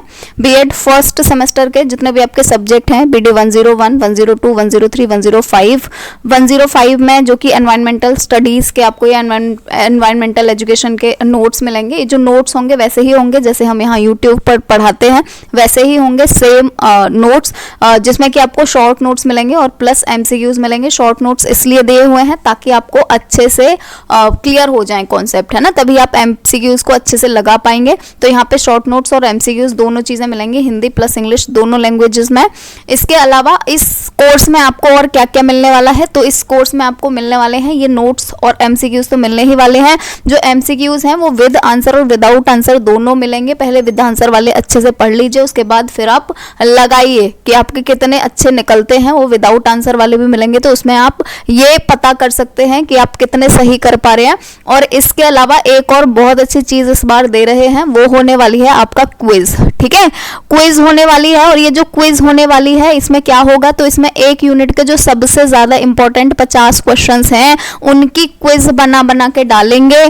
तो वो क्विज में जाकर के आप वो क्विज अटेम्प्ट कर सकते हैं। अगर आपके वहां पर 50 में से आपके 50 क्वेश्चन सही हो जाते हैं, इवन 50 में से 40 क्वेश्चन भी सही हो जाते हैं, तो ये समझ लीजिए आपको पास होने से कोई नहीं रोक सकता।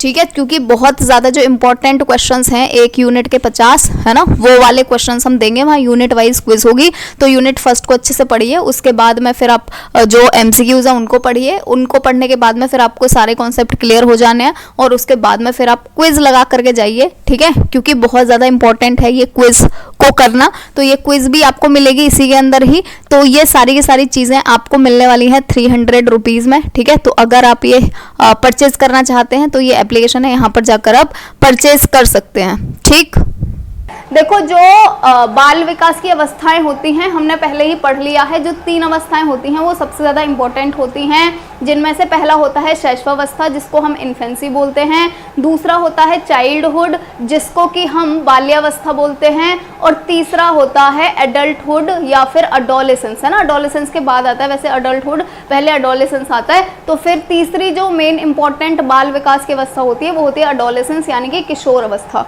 ठीक है, ये 3 अवस्थाएं जो हैं ये बहुत ज़्यादा इंपॉर्टेंट हैं, इन्हीं में से ही क्वेश्चन आने वाले हैं। सबसे पहले हम शैशवावस्था के बारे में जान लेते हैं।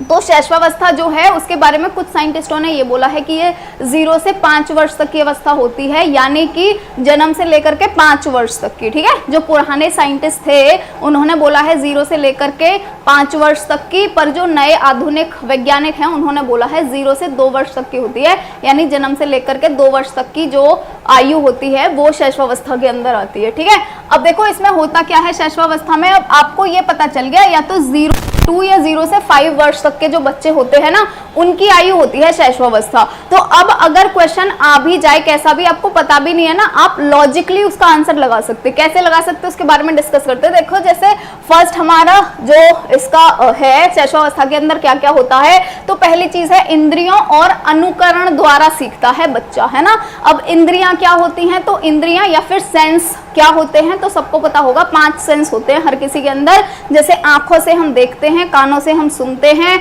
जो हमारी जीभ है, टंग है, उससे हम किसी भी चीज को टेस्ट करते हैं। इसके अलावा जो हमारी स्किन होती है, इससे हम किसी भी चीज को ठंडा है या गर्म है ये पहचानते हैं।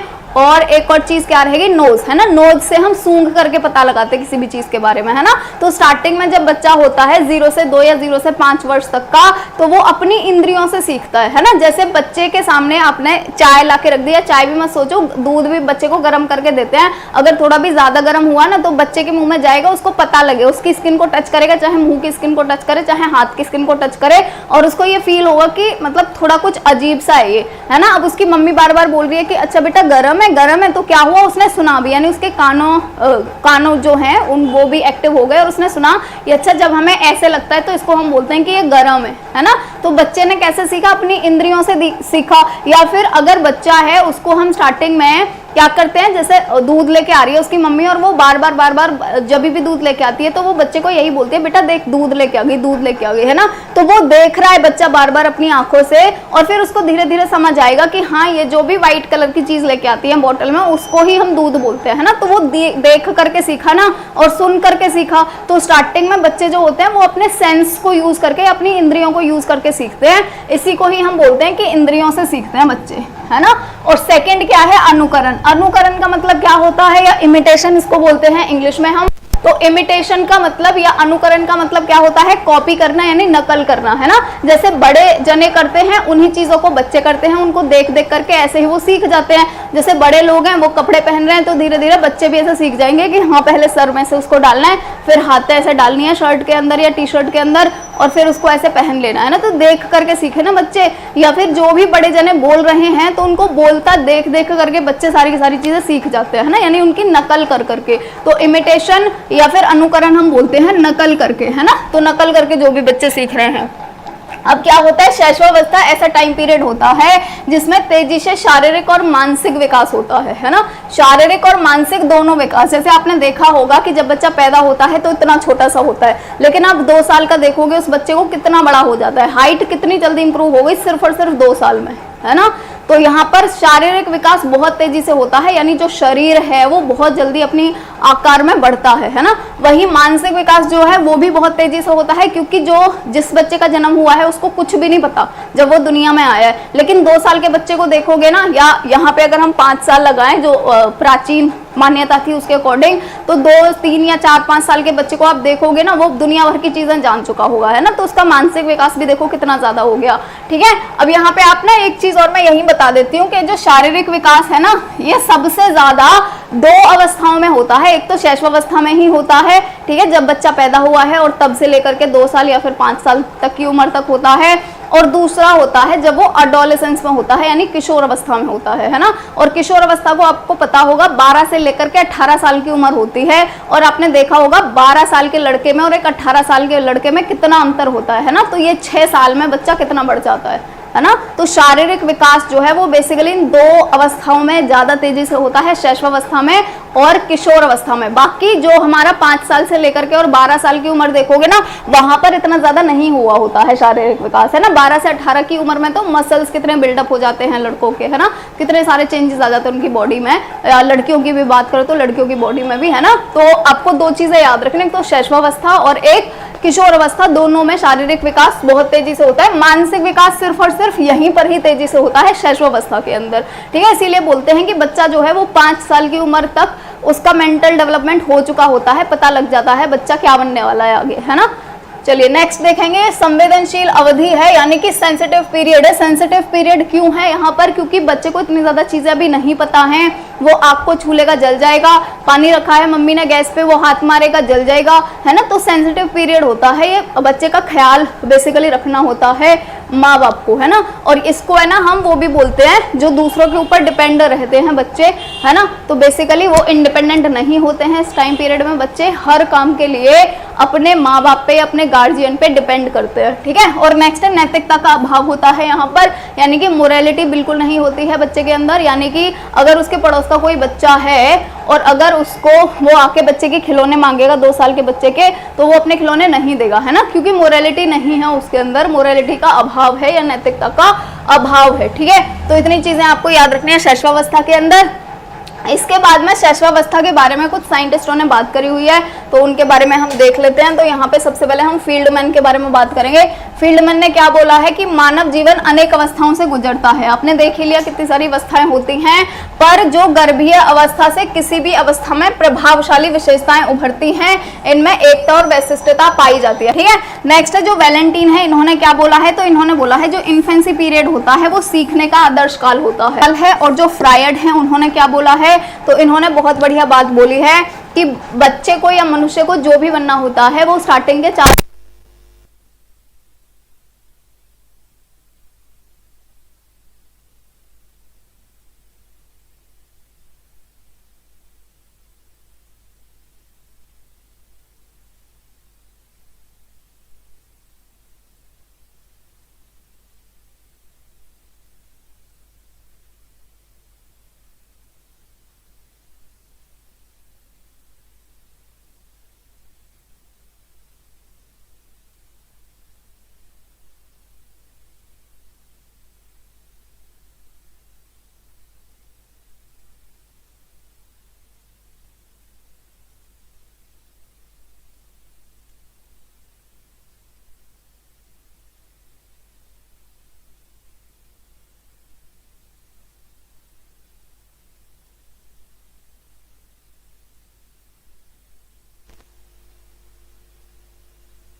ठीक है। तो मैं हम बात कर रहे थे कि जो बाल्यावस्था है उसको 2 पार्ट में डिवाइड करा गया है। एक होता है पूर्व बाल्यावस्था और एक बाद उत्तर बाल्यावस्था, ठीक है। तो दूसरा होता है उत्तर बाल्यावस्था, ठीक है ना। बाल्यावस्था जो अभी अभी हमने पढ़ा है उसको 2 पार्ट में डिवाइड कर लेते हैं। अब जो पूर्व बाल्यावस्था है ये कितने से कितने तक का समय होता है? तो ये हम मानते हैं 2 से 6 या 2 से 7 वर्ष का।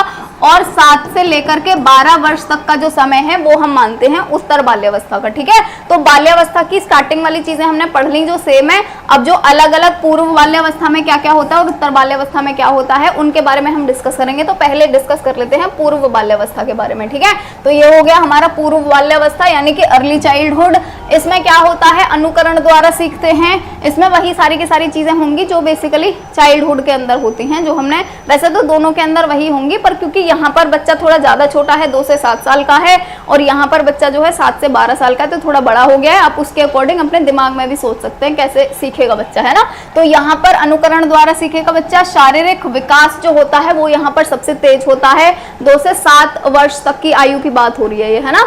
जो जैसे हमने पढ़ा था इन्फेंसी में होता है तेज, शारीरिक और मानसिक दोनों। यहाँ पर शारीरिक विकास सबसे ज्यादा तेजी से होता है, पर ये आप बाल्यावस्था के अंदर नहीं याद करेंगे, सिर्फ और सिर्फ पूर्व बाल्यावस्था के अंदर, क्योंकि 7 से 12 साल के बीच में कोई ज्यादा डिफरेंस नहीं आता बच्चे के अंदर, है ना। 2 से 7 साल के बीच में ज्यादा डिफरेंस आता है। तो यहाँ पर शारीरिक विकास सबसे तेज होता है। भाषा विकास के लिए संवेदनशील अवधि है ना, क्योंकि 2 साल से लेकर के 2 साल का बच्चा 2 सेंटेंस बोल सकता है कि मुझे ये दे दो पापा, मुझे ये दे दो भी नहीं, ये दे दो, है ना, खाना दे दो, पानी दे दो, है ना, बाहर चलो, घूमने चलो, इतना बोल सकता है। उसके अलावा जो उसका बेसिक लैंग्वेज डेवलपमेंट होता है वो 2 से 7 साल की एज में ही होता है। वैसे 2 से 6 साल की एज में बच्चे का पूरा लैंग्वेज डेवलपमेंट हो जाता है, यानी जो भाषा का विकास है वो पूरा का पूरा हो जाता है ना। तो भाषा के विकास के लिए सबसे ज्यादा संवेदनशील यही ही पूर्व बाल्यावस्था ही होता है। इसको खिलौने की उम्र भी बोला जाता है। अब आपको सबको पता होगा 2 से 7 साल के बच्चे खेलने के लिए कितने ज्यादा वो रहते हैं, है ना। 2 से 7 साल के बच्चे तो बेसिकली खेलते ही ज्यादा रहते हैं, है ना। नेक्स्ट है कल्पनाशील खेल जो है वो खेलने लग जाते हैं बच्चे, जिसको हम इमेजिनेटिव गेम्स भी बोलते हैं। कल्पनाशील गेम क्या होते हैं, बहुत ज्यादा इंपॉर्टेंट होते हैं ये भी, ब्रेन के डेवलपमेंट के लिए भी और लैंग्वेज के डेवलपमेंट के लिए भी, है ना। तो देखो कल्पनाशील खेल खेलने का मतलब क्या है, जैसे कि अगर जो लड़कियां हैं ना उनको छोटे छोटे खिलौने लाके दे देते हैं, किचन विचन के गुड़िया लाके दे देते हैं, वो बच्चियां क्या करती हैं, जो छोटे छोटे बच्चियां होती हैं वो क्या करेंगी, वो ना गुड़िया को नहलाएंगी, है ना, कि ऐसे मतलब इमेजिन कर करके कि चलो इसको नहला देती हूँ, इसको कपड़े पहनाऊंगी, अब इसको खाना खिलाऊंगी, या किचन के सामान लाके रख दोगे छोटे छोटे, तो वो उनमें कि मैं अब चाय बना रही हूँ, मैं अब ये कर रही हूँ, मैं अब वो कर रही हूँ, है ना, ऐसे करती है ना बच्चियां। तो वो इमेजिनेटिव होते हैं या कल्पनाशील खेल होते हैं, यानी कि अब सोच सोच करके वो सारे के सारे गेम खेल रही होती हैं। जैसे लड़के होते हैं उनको कार वार लाके दे दो तो वो ऐसे कार को दौड़ाएंगे जैसे रोड पे ही दौड़ा रहे हैं बिल्कुल बड़ी कार को, है ना। तो ये होते हैं कल्पनाशील खेल। तो यहाँ पर कल्पनाशील खेल खेलना स्टार्ट कर देते हैं बच्चे। जिज्ञासा जो होती है वो बहुत ज्यादा होती है, तो 2 से 7 साल के बच्चे में जिज्ञासा होती ही है। वैसे तो 3 साल से लेकर के या 2 साल भी समझ लो, 2 साल से लेकर के 5 साल के बीच में तो बहुत ही ज्यादा जिज्ञासा होती है। स्नायु संस्थान का विकास तेजी से होता है, यानी कि जो हमारा नर्वस सिस्टम होता है, ब्रेन के का जो सिस्टम होता है उसको ही नर्वस सिस्टम बोलते हैं, तो उसका विकास भी यहाँ पर तेजी से होता है। ठीक, चलिए नेक्स्ट स्लाइड की तरफ बढ़ते हैं। तो नेक्स्ट है उत्तर बाल्यावस्था यानी कि लेट चाइल्डहुड। इसकी जो एज होती है वो कितनी होती है, 7 से 12 साल तक। ठीक है, तो यहाँ पर जो 7 से 12 साल का बच्चा है वो क्या क्या करना सीख जाएगा उसको देखना है हमें, है ना। तो देखो 6 साल का जो बेसिकली, वैसे अभी तो 3 साल के बच्चे को ही भेज देते हैं स्कूल, लेकिन ऐसे माना जाता है जो 6 साल का बच्चा है ना वो फर्स्ट क्लास में जाता है ना। 6 साल का बच्चा मतलब फर्स्ट क्लास में पढ़ता होगा, 7 साल का बच्चा मतलब सेकंड क्लास में पढ़ता होगा, है ना। अब ये 7 साल से ही स्टार्ट हो रही है, मतलब प्रारंभिक स्कूली शिक्षा जो होती है। प्रारंभिक स्कूली शिक्षा किसको बोलते हैं, कक्षा 1 से कक्षा 5 तक। ठीक है, तो यहाँ पर जो प्रारंभिक स्कूली शिक्षा है वो शुरू हो जाती है, क्योंकि कक्षा 1 से कक्षा 5 तक की प्रारंभिक शिक्षा बोलते हैं हम, और जो 7 साल का बच्चा है वो सेकंड क्लास में होगा, तो second class, third class, fourth class, fifth class, ये प्रारंभिक शिक्षा ही तो है। ठीक है, नेक्स्ट है यहाँ पे तर्क सम्मत सोच आ जाती है, यानी कि बच्चे लॉजिकली सोचने लगते हैं यहाँ पे, है ना, कि अच्छा जैसे कि अगर पानी को फ्रिज में रख दिया, अच्छा ये ठंडा होके जम जाता है, लॉजिकली बच्चे सोचने लगते हैं यहाँ पे, है ना। स्फूर्ति की आयु बोलते हैं इसको, यानी कि स्मार्ट एज बोलते हैं, और खेल की आयु भी बोलते हैं इसको, क्योंकि यहाँ पर भी बच्चा खेलता है। देखो यहाँ पर खेल की आयु बोल रहे हैं, गेम स्टेज बोल रहे हैं, दोनों में अंतर समझिएगा। यहाँ पे बोल रहे हैं खेल की आयु, जबकि इससे पहले जो हमने बोला था वो क्या था, वो टॉय एज था। ठीक है, ये क्या था, टॉय एज, जो हमने पूर्व बाल्यावस्था के बारे में बात करी थी। तो पूर्व बाल्यावस्था जो है वो टॉय एज है, यानी यहाँ पर बच्चे खिलौनों से खेलते हैं पूर्व बाल्यावस्था के अंदर। टॉय का मतलब क्या होता है, खिलौना, इसीलिए इसको खिलौने की एज बोला जाता है ना। पर यहाँ पे क्या है, खेल की आयु, यानी यहाँ पर बच्चे खेल खेलते हैं, जैसे कि फुटबॉल खेल रहे हैं या क्रिकेट खेल रहे हैं ऐसे छोटे छोटे बच्चे, तो यहाँ पर वो खेल खेल रहे हैं, जबकि यहाँ पर खिलौनों के साथ खेल रहे हैं पूर्व बाल्यावस्था के अंदर। ठीक है, ये चीज याद रखिएगा।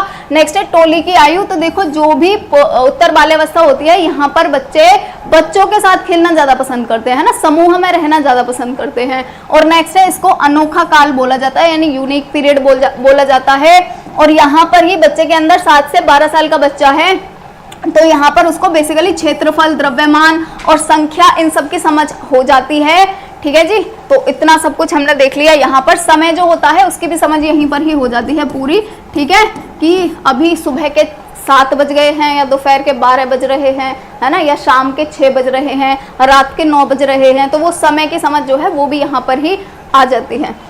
अब नेक्स्ट हम देखेंगे, यहाँ पर हमारा स्टार्ट होता है अभी किशोर अवस्था। जो बाल्यावस्था के दोनों स्टेजेस थे वो फिनिश होते हैं, और अडोलेसेंस जो है यानी किशोर अवस्था जो है कितना होता है, ये 12 से 18 वर्ष तक का पीरियड होता है, तो यहाँ पर शुरू हो जाता है अभी ये। ठीक, अब सबसे पहले हमें देखना है कि जो अडोलेसेंस है, यानी ये जो अडोलेसेंस हम पढ़ रहे हैं, ये जो अडोलेसेंस है ये कौन सी लैंग्वेज से आया है या कौन से शब्द से आया है, तो ये अडोलेसियर शब्द से लिया गया है। और अडोलेसियर का मतलब क्या होता है, टू फ्लोरिश होता है ना, यानी जो अडोलेसियर शब्द है इसका मतलब होता है फलना फूलना, ये याद रख लीजिएगा, ऐसे वाले क्वेश्चन भी आते हैं। ठीक, चलिए नेक्स्ट क्वेश्चन, नेक्स्ट स्लाइड की तरफ बढ़ते हैं। अब हम पढ़ेंगे जो किशोर अवस्था है इसकी जो विशेषताएं होती हैं वो कौन कौन सी होती हैं। तो सबसे पहले तो इसको देखो, ये वाला जो किशोर अवस्था होता है ना, इसको सबसे पहले तो बहुत ही ज्यादा संघर्ष वाला और बहुत ज्यादा कठिन काल मानते हैं। क्यों मानते हैं, क्योंकि देखो 12 से 18 वर्ष की आयु का है ये। तो यहाँ पर क्या होता है बच्चे के अंदर कि देखो सबसे पहले तो जो बच्चा है 12-13 साल का होगा, तो सबसे पहले तो उसके अंदर जो हार्मोनल चेंजेस है ना वो आना शुरू हो जाएंगे, और बहुत सारे शारीरिक चेंज बच्चे के अंदर आ जाते हैं, है ना। इसीलिए इसको बोलते हैं, क्योंकि बच्चे के अंदर देखो एक साथ कितने सारे चेंजेस होते हैं। और आपको पता होगा जो 15-16 साल का बच्चा है वो या 16-17 साल का बच्चा वो 12th कर लेता है, 17-18 की एज में तो आराम से कर ही लेता है 12th, है ना। उसके बाद यहाँ तक आते आते वो ये सब भी सोचने लगता है कि मुझे आगे क्या करना है, अभी 12th करने के बाद क्या करना है, ये करना है वो करना है, जीवन के बारे में भी सोचने लगता है ना। और इधर उसके अंदर इतने सारे हॉर्मोन्स भी सिक्रीट हो रहे हैं, तो बच्चा जो है यहाँ पर बहुत ज्यादा मतलब इसीलिए इसको कठिन काल बोलते हैं, क्योंकि बहुत ज्यादा संघर्ष कर रहा होता है, उसके अंदर तनाव आ जाता है, टेंशन्स होती हैं बहुत सारी चीजों की, इसीलिए इसको सबसे ज्यादा कठिन काल बोलते हैं। ठीक है, तो ये समझ लो, ये सबसे ज्यादा जो हमारा सबसे ज्यादा समझ लो कि जिसमें हमें बहुत सारी कठिनाइयां आने वाली हैं, वो काल यही ही होता है किशोर अवस्था का। ठीक है, तो इसीलिए इसको जीवन का सबसे कठिन काल बोलते हैं। किलपैट्रिक एक साइंटिस्ट हैं, उन्होंने बोला था कि सबसे ज्यादा कठिन काल है ये। नेक्स्ट है संक्रमण कालीन अवधि होती है ये, यानी ट्रांजिशनल पीरियड होता है। ट्रांजिशनल पीरियड किस किस के बीच का होता है ये, तो देखो किशोर अवस्था जो होता है इसको हम मानते हैं कि जो चाइल्डहुड होता है और एडल्टहुड होता है उन दोनों के बीच का ट्रांजिशनल पीरियड है ये, है ना, कि एक बच्चा और एक जो बड़ा बन जाएगा उन दोनों के बीच का। बाल्यावस्था तो बच्चे वाली अवस्था हो गई, और बड़ों वाली अवस्था कहाँ से स्टार्ट होती है, एडल्टहुड से, यानी 18 साल के बाद या 21 साल के बाद। तो इसीलिए बोलते हैं कि एक बच्चा और एक बड़े के बीच का ट्रांजिशनल पीरियड है, या उन दोनों के बीच का बेसिकली ये एक पीरियड है ना। नेक्स्ट है इसको स्वर्णिम काल भी बोलते हैं, यानी गोल्डन पीरियड भी बोलते हैं। वीर पूजा की भावना होती है, यानी हीरो वर्शिप होती है। तो यहाँ पर जब बच्चे 12 से 18 साल के होते हैं, टीवी देख रहे हैं ना, या फिर उनमें देख रहे हैं फौजियों को लड़ते हुए या कुछ, तो उनको है ना अंदर से ऐसे होता है, मतलब कि हाँ ये आदमी बहुत सही है, बहुत बेहतरीन है, तो वो उसकी तरफ आकर्षित हो जाते हैं, है ना। या टीवी में किसी हीरो को देख रहे हैं उसकी तरफ आकर्षित हो जाएंगे कि मेरे को भी ऐसे बनना है ना। तो यहाँ पर बेसिकली हीरो वर्शिप जो है उसकी भावना हो जाती है प्रबल। ऐसे जरूरी नहीं है टीवी में देख करके ही, नॉर्मली सोसाइटी में भी अगर कोई बढ़िया व्यक्ति है ना, मजबूत एकदम, तो वो उसको देख कर भी उनके मन में फीलिंग आएगी कि मुझे भी ऐसा बनना है। इसको बोलते हैं हीरो वर्शिप या फिर वीर पूजा। नेक्स्ट है तनाव और तूफान का काल है ये, है ना, जैसे मैंने बताया था सबसे ज्यादा कठिन काल इसी को ही बोलते हैं। तो यहाँ पर तनाव और तूफान होता है। नेतृत्व कौशल यहाँ पर आ जाता है, यानी कि लीडरशिप क्वालिटी आ जाती है। बच्चा दूसरे से काम करवाना, काम निकलवाना, वो सब सीख जाता है। स्कूल में जाके तो वैसे भी बच्चे देखो 9-10 क्लास के होते हैं, कितने ज्यादा वैसे हो जाते हैं ना। तो नेतृत्व कौशल आ जाता है यहाँ पर, दूसरों से काम निकलवाना आ जाता है। अमूर्त चिंतन हो जाता है, अमूर्त चिंतन जो है वो आ जाता है यहाँ पर बच्चों को, ठीक है। अब मूर्त चिंतन और अमूर्त चिंतन में क्या अंतर है, ये आगे आपको बहुत नेक्स्ट आपका जो यूनिट है सेकंड, उसमें ही आपको बहुत काम आने वाला है। थोड़ा सा मैं यहाँ पे बता देती हूँ।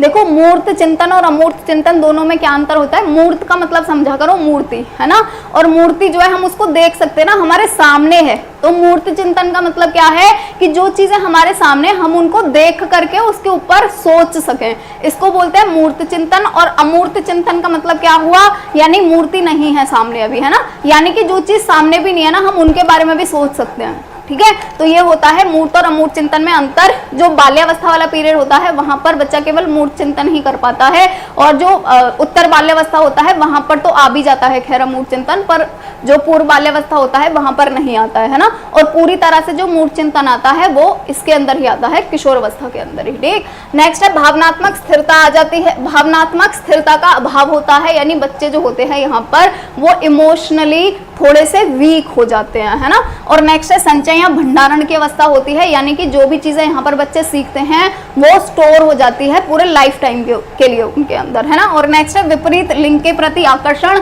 तो जैसा कि मैंने बताया कि यहाँ पर हार्मोन्स सिक्रीट होते हैं, इसीलिए जो विपरीत सेक्स होता है यानी लड़कियों का जो आकर्षण है वो लड़कों की तरफ बढ़ जाता है और लड़कों का आकर्षण लड़कियों की तरफ बढ़ जाता है, ठीक है। और नेक्स्ट है इसको यौवन की आयु भी बोलते हैं, यानी कि इसको एज ऑफ प्यूबर्टी भी बोलते हैं। और किसको बोलते हैं, पूर्ण किशोर अवस्था को, है ना, क्योंकि एज ऑफ प्यूबर्टी जो है वो क्या होता है, बेसिकली 17-18 साल वाली एज को ही बोलते हैं, है ना। और नेक्स्ट है यौवन तथा बाल्यावस्था का संधि काल है ये, है ना। तो यौवन हम किसको बोल रहे हैं, जो 18 साल से स्टार्ट हो रहा है, और बाल्यावस्था हम किसको बोलते हैं, तो बाल्यावस्था हम बोल रहे हैं जो 12 साल तक चलता है ना। और 12 से 18 साल तक ही तो ये है जो हम किशोर अवस्था पढ़ रहे हैं, तो इसीलिए हम बोल रहे हैं कि बाल्यावस्था को और जो यौवन अवस्था है या वयस्कता है उन दोनों के बीच वाली ये स्टेज होती है, ठीक। चलिए नेक्स्ट स्लाइड की तरफ बढ़ते हैं। तो नेक्स्ट जो हमारे साइंटिस्ट हैं जिन्होंने किशोर अवस्था के बारे में कुछ चीजें बोली। अच्छा हम एक काम करेंगे, अगर यहाँ पर हमारे बेसिकली जो ये MCQs हैं वो कंप्लीट नहीं भी हो पाए तो कल वाले वीडियो के साथ में इसको इंक्लूड कर देंगे MCQs को, क्योंकि 45 मिनट से ज़्यादा की क्लास नहीं होगी। नेक्स्ट थर्ड सेमेस्टर की क्लास भी होती है 9 बजे से, है ना। तो अगर आज, क्योंकि मुझे लग रहा है नहीं हो पाएंगे, ऑलरेडी 35 मिनट हो गए हैं हमें, तो 10 मिनट और बचे हैं, तो जितना 10 मिनट में हो जाता है उतना कर लेते हैं, वरना कल वाली वीडियो के स्टार्टिंग में आज वाले सारे के सारे MCQs ऐड कर दूंगी, ठीक है। तो ये मत सोचना कि ये MCQs नहीं मिलेंगे आपको, कल वाली वीडियो में मिल जाएंगे स्टार्टिंग में, ठीक है। चलिए तो नेक्स्ट है किंग जो है उन्होंने क्या बोला है, तो किंग ने बोला है कि जैसे एक ऋतु के आगमन पर दूसरी ऋतु के आगमन के चिन्ह दिखाई देने लगते हैं, है ना। जैसे ऋतु का मतलब क्या है, जो मौसम है, एक मौसम आया जैसे अभी सर्दी वाला आया और थोड़े दिन बाद ही हमें थोड़ी थोड़ी गर्मी लगने लगती है ना, मार्च वार्च आते ही, यानी कि अभी हमें गर्मी के चिन्ह दिखाई देने लग गए। उसी प्रकार बाल्यावस्था और किशोर अवस्था एक दूसरे से संबंधित हैं, ठीक। जो बिग और हंट है इन्होंने क्या बोला है, तो इन्होंने बोला है कि जो किशोर अवस्था होती है उनकी विशेषताओं को प्रकट करने वाला एक शब्द है, यानी किशोर अवस्था के अंदर बेसिकली क्या होता है, शारीरिक, सामाजिक और मनोवैज्ञानिक परिवर्तन, है ना। शारीरिक परिवर्तन तो होते ही आपको पता होगा, 12 साल के बाद में बहुत सारे शारीरिक परिवर्तन होते हैं, चाहे वो लड़का हो चाहे लड़की हो। सामाजिक परिवर्तन भी होते हैं और मनोवैज्ञानिक परिवर्तन भी होते हैं, ठीक है। स्टैनले हॉल जो है इन्होंने क्या बोला है, तो देखो स्टैनले हॉल का ना एक चीज याद रखिएगा आप लोग कि जो स्टैनले हॉल हैं इन्होंने और एक किलपैट्रिक, ये 2 साइंटिस्ट तो बहुत ज्यादा इंपॉर्टेंट है बाल्यावस्था इसके किशोर अवस्था के अंदर, है ना। अब स्टैनले हॉल का आपको क्या याद रखना है, स्टैनले का एस याद रखो, है ना। और एस से आपको याद रखना है जहां पर भी स्ट्रगल में एस आ रहा है, यहाँ स्ट्रेस में एस आ रहा है और यहाँ पे स्टॉर्म में एस आ रहा है ना। और ये इसी तरीके से ही दिया होगा, तो आप ऐसे समझ लेना। और इनमें से हो सकता है एक चीज भी दी हो, सिर्फ स्टॉर्म दिया हो या स्ट्रेस दिया हो या सिर्फ स्ट्रगल दिया हो, तो आपको समझ जाना है स्ट्रगल, स्ट्रेस या स्टॉर्म, इन तीनों के आगे एस लग रहा है ना, मतलब किसने बोला होगा, स्टैनले हॉल ने बोला होगा। स्टैनले में भी स्टार्टिंग में एस ही है, तो इस तरीके से आप यहाँ पे समझ सकते हैं ना। नेक्स्ट है रॉस, तो रॉस ने क्या बोला है, रॉस ने बोला है जो सेक्स डिजायर होता है, यानी कि जो काम की भावना होती है वो मूल तथ्य होता है किशोर अवस्था में, है ना। तो जैसा कि आपको पता होगा यहीं पर ही हार्मोन सिक्रीट होना स्टार्ट होते हैं, तो इसीलिए यहीं पर ही सेक्स डिजायर जो है वो यहाँ पर ही स्टार्ट हो जाती है, ठीक। चलिए नेक्स्ट स्लाइड की तरफ बढ़ते हैं। जो किलपैट्रिक हैं इन्होंने क्या बोला है, तो किलपैट्रिक का क्या है कि ये किलपैट्रिक या किर्कपैट्रिक दोनों में से कुछ भी दिया हो सकता है, दोनों का मतलब एक ही है। कई सारी जगह पे किलपैट्रिक देते हैं, कई सारी जगह पे किर्कपैट्रिक देते हैं, वैसे मोस्टली किलपैट्रिक देते हैं, है ना। तो किलपैट्रिक जो है इनका आपको क्या याद रखना है, इनका याद रखना है का, ठीक है। और का मतलब समझ लो कठिन काल, ठीक है। तो कठिन काल किसने बोला है, किलपैट्रिक ने। इस तरीके से याद रखिएगा क्योंकि ये दोनों बहुत इंपॉर्टेंट है, स्टैनले हॉल और किलपैट्रिक, ठीक। नेक्स्ट है क्रो, और क्रो ने क्या बोला है, तो इन्होंने बोला है 20वीं शताब्दी जो है वो बालक की शताब्दी है। तो ये होते हैं हमारे स्टेटमेंट कंप्लीट, और जो थ्योरी थी वो कंप्लीट होती है यहाँ पर। अब हम स्टार्ट करेंगे अपने एमसीक्यूज। तो पहला जो एमसीक्यू है वो है शैशवावस्था का समय परंपरागत रूप से माना जाता है। अब देखो ये क्या बोल रहे हैं, परंपरागत रूप से, ठीक है। यहाँ पर हो सकता था ऐसे भी दिया हुआ हो सकता था कि जन्म से, है ना, और 2 वर्ष ऐसे भी दिया हुआ हो सकता था, है ना। पर हमारा करेक्ट आंसर क्या हो जाएगा, परंपरागत रूप से, यानी पुराने समय की अकॉर्डिंग देखा जाए तो 0 से 5 वर्ष का जो समय होता है इसको हम बोलते हैं, है ना। जबकि आधुनिक अगर यहाँ पे दिया होता आधुनिक रूप से, तो आधुनिक रूप से जन्म से 2 वर्ष का जो पीरियड होता है इसको मानते हैं आधुनिक रूप से, ठीक है। चलिए नेक्स्ट क्वेश्चन की तरफ बढ़ते हैं। तो नेक्स्ट जो क्वेश्चन है वो है शैशवावस्था होती है, शैशवावस्था कितनी होती है, जन्म से 5 वर्ष तक होती है। जन्म से 5 वर्ष तक की अवस्था क्या होती है, शैशवावस्था, ओके, है ना। जन्म से 5 वर्ष की अवस्था क्या होती है, शैशवावस्था होती है। जन्म से 2 वर्ष की अवस्था क्या कहलाती है, शैशवावस्था। अब अगर हम इन दोनों की बात करें तो ये प्राचीन काल या फिर परंपरागत रूप से देखें तो, और ये आधुनिक रूप से देखें तो जन्म से 2 वर्ष, ठीक है।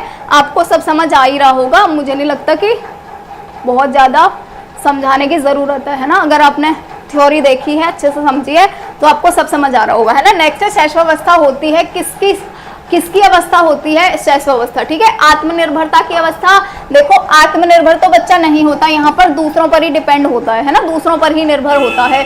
समायोजन की अवस्था भी नहीं बोलते हैं इसको, समस्यावस्था भी नहीं बोलते हैं, समस्यावस्था तो हम किशोर अवस्था को बोलते हैं, है ना। इसको क्या बोलते हैं, अनुकरण की अवस्था, क्योंकि हमने पढ़ा था कि शैशवावस्था के अंदर बच्चा अनुकरण और इंद्रियां इन दोनों चीजों से सीखता है, ठीक है। नेक्स्ट है किस अवस्था में अभिवृद्धि सबसे तेज होती है, अभिवृद्धि का मतलब क्या होता है, ग्रोथ, यानी कि जो हाइट वाइट बढ़ रही है उसको बोलते हैं अभिवृद्धि, है ना। तो अभिवृद्धि सबसे तेज कहां पर होती है, शैशवावस्था के अंदर। शारीरिक अभिवृद्धि की पूर्ण आयु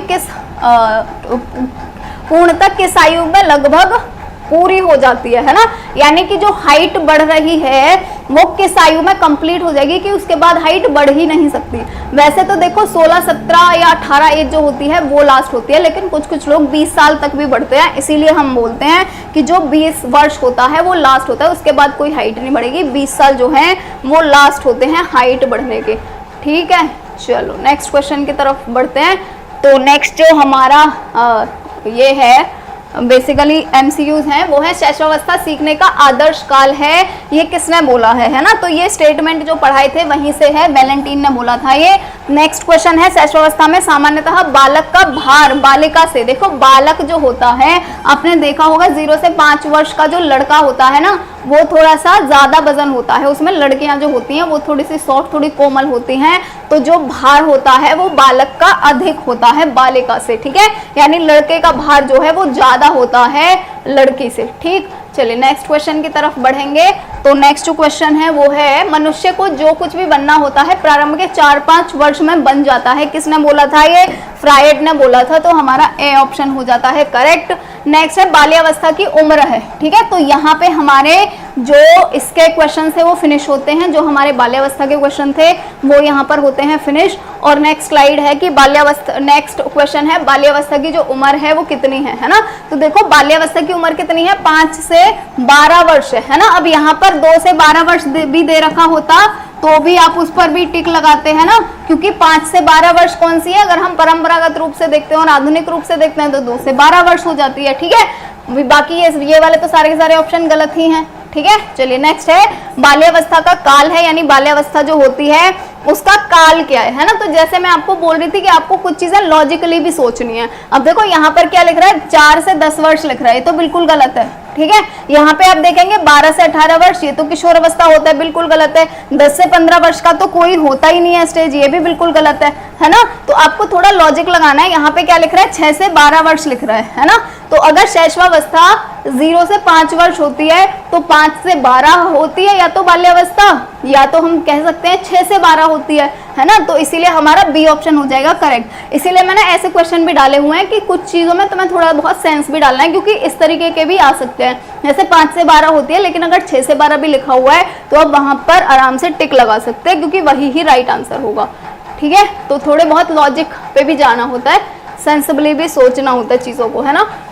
नेक्स्ट है पूर्व बाल्यावस्था जो होती है, इसका समय क्या होता है ना।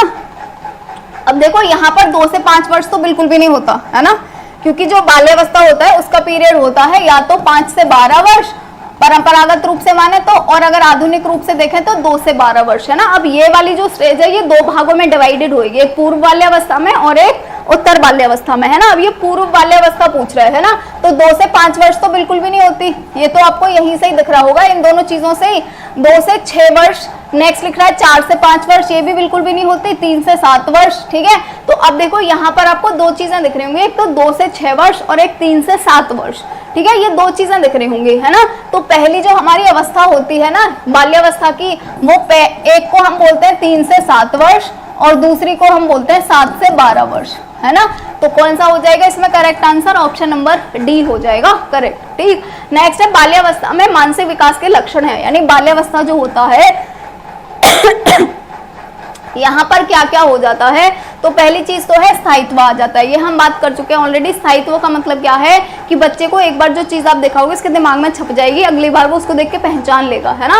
और नेक्स्ट है क्यूरियोसिटी होती है, तो ये भी बिल्कुल होती है। और बहिर्मुखी यानी सबके सामने कुछ भी बोल देंगे, उनको कोई शर्म नहीं आएगी, ये चीज भी करेक्ट है, यानी डी ऑप्शन हो जाएगा यहाँ पे करेक्ट। ठीक, नेक्स्ट है बाल्यावस्था में सामान्यतः बालक का व्यक्तित्व होता है, यानी जो बालक होता है वो कैसा होता है ना। तो अभी जस्ट हम यही बात कर रहे हैं, देखो बहिर्मुखी, है ना, यानी किसी के भी सामने कुछ भी बोल देंगे, उनको कोई शर्म करेंगे। देखो ये वाला जो ऑप्शन है ये तो पिछले वाले क्वेश्चन का है, ठीक है। हमारा क्वेश्चन है यहाँ से ये। तो नेक्स्ट है बाल्यावस्था जो होता है इसकी बेसिकली कौन कौन सी विशेषताएं होती हैं, ठीक है। बाल्यावस्था की अगर बात करें तो इसकी विशेषताएं कौन कौन सी होती हैं। पहली विशेषता है शारीरिक व मानसिक विकास में स्थिरता, है ना। तो हमने जैसे कि पढ़ा था कि जो शैशवावस्था होता है वहां पर शारीरिक और मानसिक दोनों विकास तेजी से होते हैं, और जो हमारा इससे बाल्यावस्था से नेक्स्ट वाला स्टेज होता है जिसको हम किशोर अवस्था बोलते हैं, वहां पर शारीरिक विकास तेजी से होता है, पर बाल्यावस्था के अंदर थोड़ी सी स्थिरता आ जाती है, यानी इतना तेजी से नहीं होता है शारीरिक और मानसिक विकास, है ना। तो ये बात तो करेक्ट हो गई हमारी। नेक्स्ट बात है जिज्ञासा की प्रबलता होती है ना। तो जिज्ञासा की प्रबलता तो बाल्यावस्था की मेन एक विशेषता है कि जिज्ञासा बहुत ज्यादा होती है, क्यूरियोसिटी बहुत ज्यादा होती है। जैसे आपने देखा होगा कि 2 साल के बाद में बेसिकली बाल्यावस्था की जो अवस्था है कितनी होती है, 3 से लेकर के 12 वर्ष होती है ना। तो 3 से लेकर 12 वर्ष में बच्चे के अंदर देखा होगा कितनी ज्यादा क्वेश्चन पूछते हैं बच्चे हर चीज का, है ना, उनको हर चीज जाननी होती है। और नेक्स्ट है मानसिक योग्यता में वृद्धि, तो ये बात भी करेक्ट हो जाएगी, यानी डी ऑप्शन जो है यहाँ पर वो हो जाएगा हमारा करेक्ट ऑप्शन। ठीक, चलिए नेक्स्ट क्वेश्चन की तरफ बढ़ते हैं। तो नेक्स्ट क्वेश्चन है रॉस के अनुसार बाल्यावस्था की सबसे प्रमुख विशेषता जो है वो कौन सी है ना। अगर हम रॉस के अकॉर्डिंग बात करें तो रॉस ने यही ही बोला है कि जब बाल्यावस्था आती है तब जो हमारा शारीरिक और मानसिक विकास है वहां पर थोड़ी सी स्थिरता आ जाती है ना। वैसे अगर हम पुराने टाइम के अकॉर्डिंग देखें तो 5 से 12 वर्ष होता है बाल्यावस्था का पीरियड, है ना। और यहाँ पर आपने देखा होगा शारीरिक विकास इतनी तेजी से नहीं होता है। जैसे एक जो बच्चा पैदा हुआ है और वहां से आप 5 साल की उम्र का बच्चा देखोगे ना तो बहुत ही ज्यादा डिफरेंस मिलेगा, लेकिन एक 5 साल के बच्चे में और एक 10, 11, 12 साल के बच्चे में उतना ज्यादा डिफरेंस नहीं होता है, क्योंकि शारीरिक और मानसिक स्थिरता आ जाती है। फिर आप एक 10, 11, 12 साल का बच्चा देखो और एक 18 साल का एक पूरा आदमी बन जाता है ना, तो उनमें कितना ज्यादा चेंज हो जाता है ना। तो इसीलिए बोलते हैं कि जो बाल्यावस्था होती है वहां पर जो शारीरिक और मानसिक स्थिरता है वो आ जाती है। और किसने बोला है, ये रॉस ने ये वाली स्टेटमेंट दी है। चलिए नेक्स्ट क्वेश्चन की तरफ बढ़ते हैं। तो नेक्स्ट क्वेश्चन है शिक्षण की विभिन्न विधियों के लिए कौन सी अवस्था सर्वाधिक उपयुक्त रहती है ना। देखो शिक्षण जो है ना वो स्टार्ट ही होता है बाल्यावस्था से, ठीक है।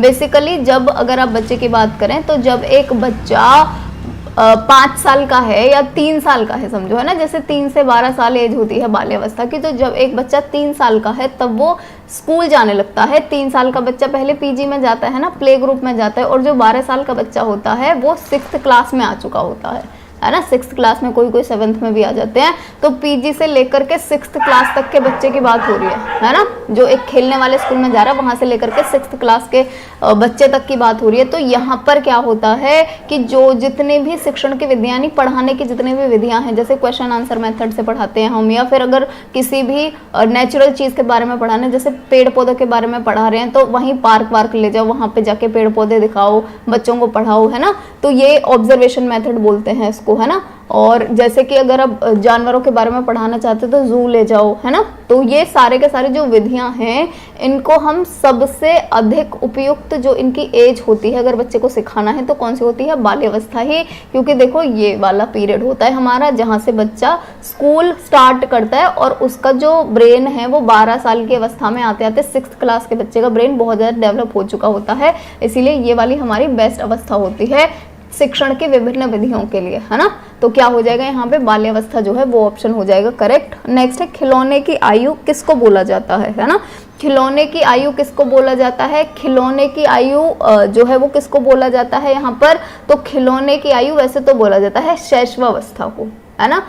नहीं, शैशवावस्था को नहीं, पूर्व बाल्यावस्था को बोला जाएगा। क्योंकि पूर्व बाल्यावस्था जो होती है यानी 2 से लेकर के 6 वर्ष की आयु, इसमें बच्चा खिलौनों के साथ खेलता है ना।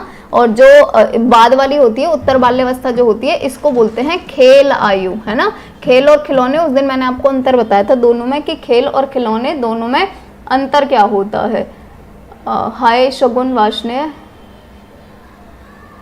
हाय। और आप लोग थोड़ा सा कुछ कमेंट वमेंट भी किया करो भाई, ऐसे कैसे चलेगा, है ना। कुछ कमेंट वमेंट भी किया करो, ऐसे तो ऐसे नीरस सी क्लास लगती है आप लोगों की। थर्ड सेमेस्टर वाली क्लास देखो, वहाँ पे कमेंट सेक्शन भरा रहता है, मैं इवन पढ़ भी नहीं पाती वहाँ के कमेंट, और आपके कमेंट्स का वेट करती हूँ, कमेंट्स ही नहीं आते आप लोगों के। ऐसे कैसे चले, ऐसे तो नीरसता से छाई रहती है ना, मुझे खुद इंटरेस्ट नहीं आएगा ऐसे पढ़ाने में, है ना। तो आप लोग कमेंट वमेंट करते रहा करें ताकि मुझे भी पढ़ के मुझे भी थोड़ा सा ऐसे लगे कि हाँ बच्चे पढ़ रहे हैं। अभी तो वरना तुम लोग कमेंट ही नहीं करते तो मुझे ऐसे लगता है कोई है ही नहीं, कोई पढ़ ही नहीं रहा है ना। तो चलिए, तो उत्तर बाल्यावस्था को बोलते हैं हम खेल की अवस्था, है ना। क्योंकि यहाँ पे बच्चा खेल खेलता है, जैसे क्रिकेट खेलने जाएगा, है ना, फुटबॉल खेलने जाएगा, अपने साथ के जो बच्चे हैं उनके साथ गली में खेलने के लिए जाएगा। तो ये खेल की अवस्था होती है उत्तर बाल्यावस्था, 7 से 12 वर्ष की देखो तो, है ना। 7 से 12 वर्ष की आयु को बोलते हैं ना उत्तर बाल्यावस्था। जबकि पूर्व बाल्यावस्था जो होती है इसको खिलौने की आयु बोलते हैं, 2 से 6 वर्ष की होती है, जिसमें बच्चा खिलौनों के साथ खेलता है, ठीक है। जैसे उसके लिए कार ले आते हैं मार्केट से, उसके लिए टेडी बेयर ले आते हैं, है ना, लड़की है तो गुड़िया ले आएंगे, ठीक। नेक्स्ट है बालकों की स्नायु संस्थान का विकास तेजी से होता है। स्नायु संस्थान क्या होता है, नर्वस सिस्टम, और नर्वस सिस्टम का मतलब क्या होता है, ब्रेन, ठीक है। नर्वस सिस्टम का मतलब होता है ब्रेन का विकास, ठीक है। तो जो स्नायु संस्थान होता है उसका विकास तेजी से कब होता है, 3 से 4 वर्ष की आयु में। क्योंकि 3 साल का बच्चा खूब ढंग से बोलने लग पड़ता है ना, कि ये क्या है, ये कौन है, ये कहाँ जा रहा है, हम मार्केट क्यों जा रहे हैं, मार्केट से क्या लेके आएंगे, हम मॉल क्यों नहीं जा रहे हैं, ठीक है, पापा कहाँ गए हैं, पापा कब आएंगे। तो 3 से 4 वर्ष की जो अवस्था होता है वहाँ पर जो नर्वस सिस्टम होता है, नहीं जो ब्रेन होता है, जो दिमाग होता है, जो मस्तिष्क होता है, वो तेजी से विकास करता है, ठीक। चलिए नेक्स्ट क्वेश्चन की तरफ बढ़ते हैं, सही आएगा। नेक्स्ट है बाल्यावस्था को प्रतिद्वंदता का काल किसने बोला है, ठीक है, यानी पीरियड ऑफ कॉम्पिटिशन किसने बोला है, तो किलपैट्रिक जो है इन्होंने बोला है, बिल्कुल करेक्ट आंसर है। नेक्स्ट है बाल्यावस्था को जीवन का अनोखा काल किसने बोला है, ठीक है।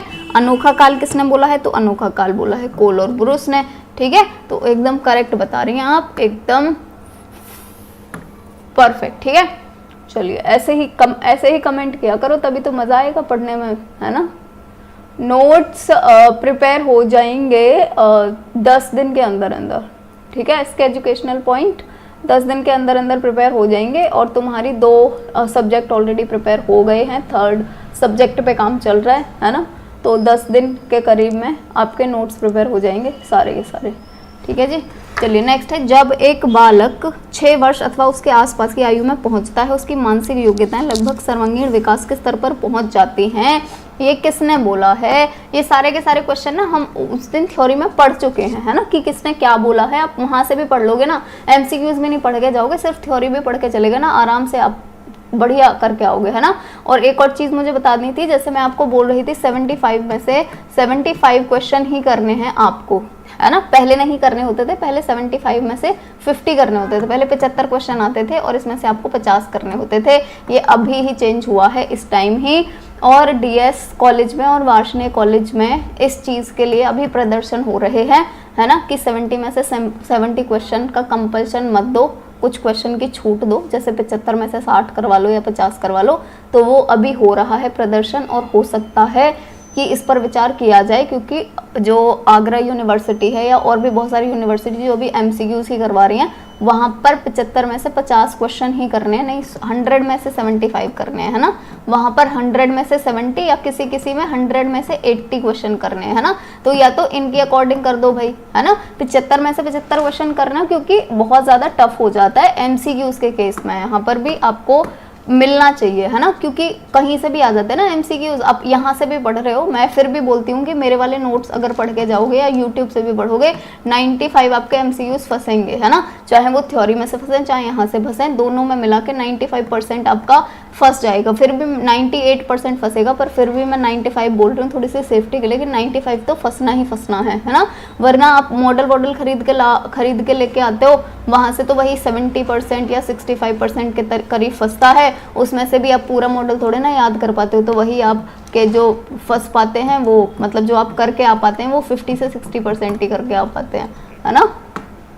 चलिए, है ना, तो मतलब बहुत टफ है, तो इसको भी इन लोगों को सोचना चाहिए और हो सकता है शायद कि आपकी बात बन जाए, है ना।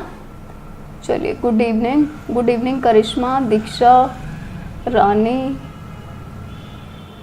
चलिए, है ना, नेक्स्ट है उत्तर बाल्यावस्था में बालक भौतिक वस्तुओं के किस आवश्यक तत्व में परिवर्तन समझने लगता है ना। उत्तर बाल्यावस्था में देखो, उत्तर बाल्यावस्था जब भी आए ना, आप टाइम अगर आपको याद है आप आसानी से समझ जाओगे। उत्तर बाल्यावस्था का मतलब क्या है, 7 साल से 12 साल का बच्चा। अब 12 साल के बच्चे को देखो 6th क्लास में पढ़ रहा है ना, और 6th क्लास में क्या उसको एरिया नहीं पता होगा कि ये एरिया कितना है ना।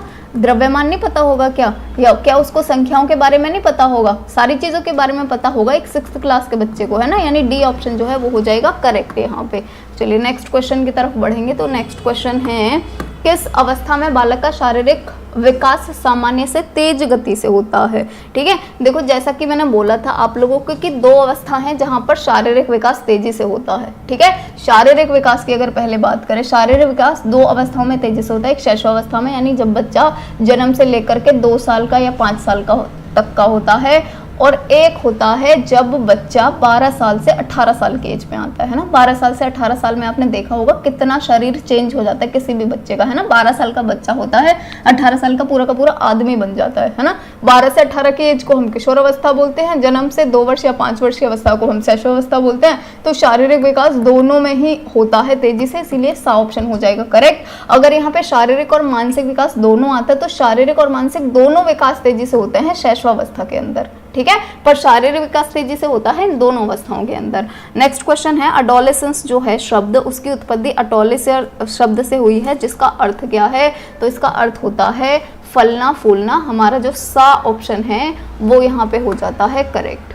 ठीक, चलिए नेक्स्ट क्वेश्चन की तरफ बढ़ेंगे। तो नेक्स्ट है, एज ऑफ प्यूबर्टी हम किसको बोलते हैं। ठीक है, तो एज ऑफ प्यूबर्टी जो है वो हम किसको बोलते हैं, पूर्ण किशोर अवस्था को बोलते हैं एज ऑफ प्यूबर्टी। ठीक है, तो बी किशोर अवस्था नहीं, पूर्ण किशोर अवस्था। ठीक है, चलिए नेक्स्ट है, किशोर अवस्था का काल है, किशोर अवस्था का काल जो है वो। चलो नेक्स्ट है, किस अवस्था को यौवन तथा बाल्यावस्था का संधि काल कहा जाता है।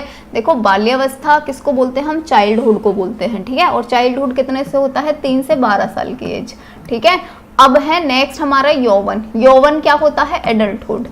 ठीक है, एडल्टहुड बहुत कम साइंटिस्टों ने बताया है ना। एडल्टहुड, तो एडल्टहुड कब से स्टार्ट होता है, एडल्टहुड होता है 18 से स्टार्ट और लास्ट तक जाता है। ठीक है, 35 वर्ष बोलते हैं वैसे इसको भी, 18 से 35 वर्ष। ठीक है, अब देखो यहाँ पे ये यहाँ से लगा लो 12 से लेकर के 18 तक, ये वाला जो पीरियड होता है इसके बारे में पूछ रहे हैं कि किसको संधि काल कहा जाता है, यानी जो इन दोनों को जोड़े। तो इन दोनों को जोड़ने वाला काल कौन सा हो जाएगा, 12 से लेकर 18, और 12 से 18 तक वाला पीरियड कौन सा होता है, किशोर अवस्था होता है।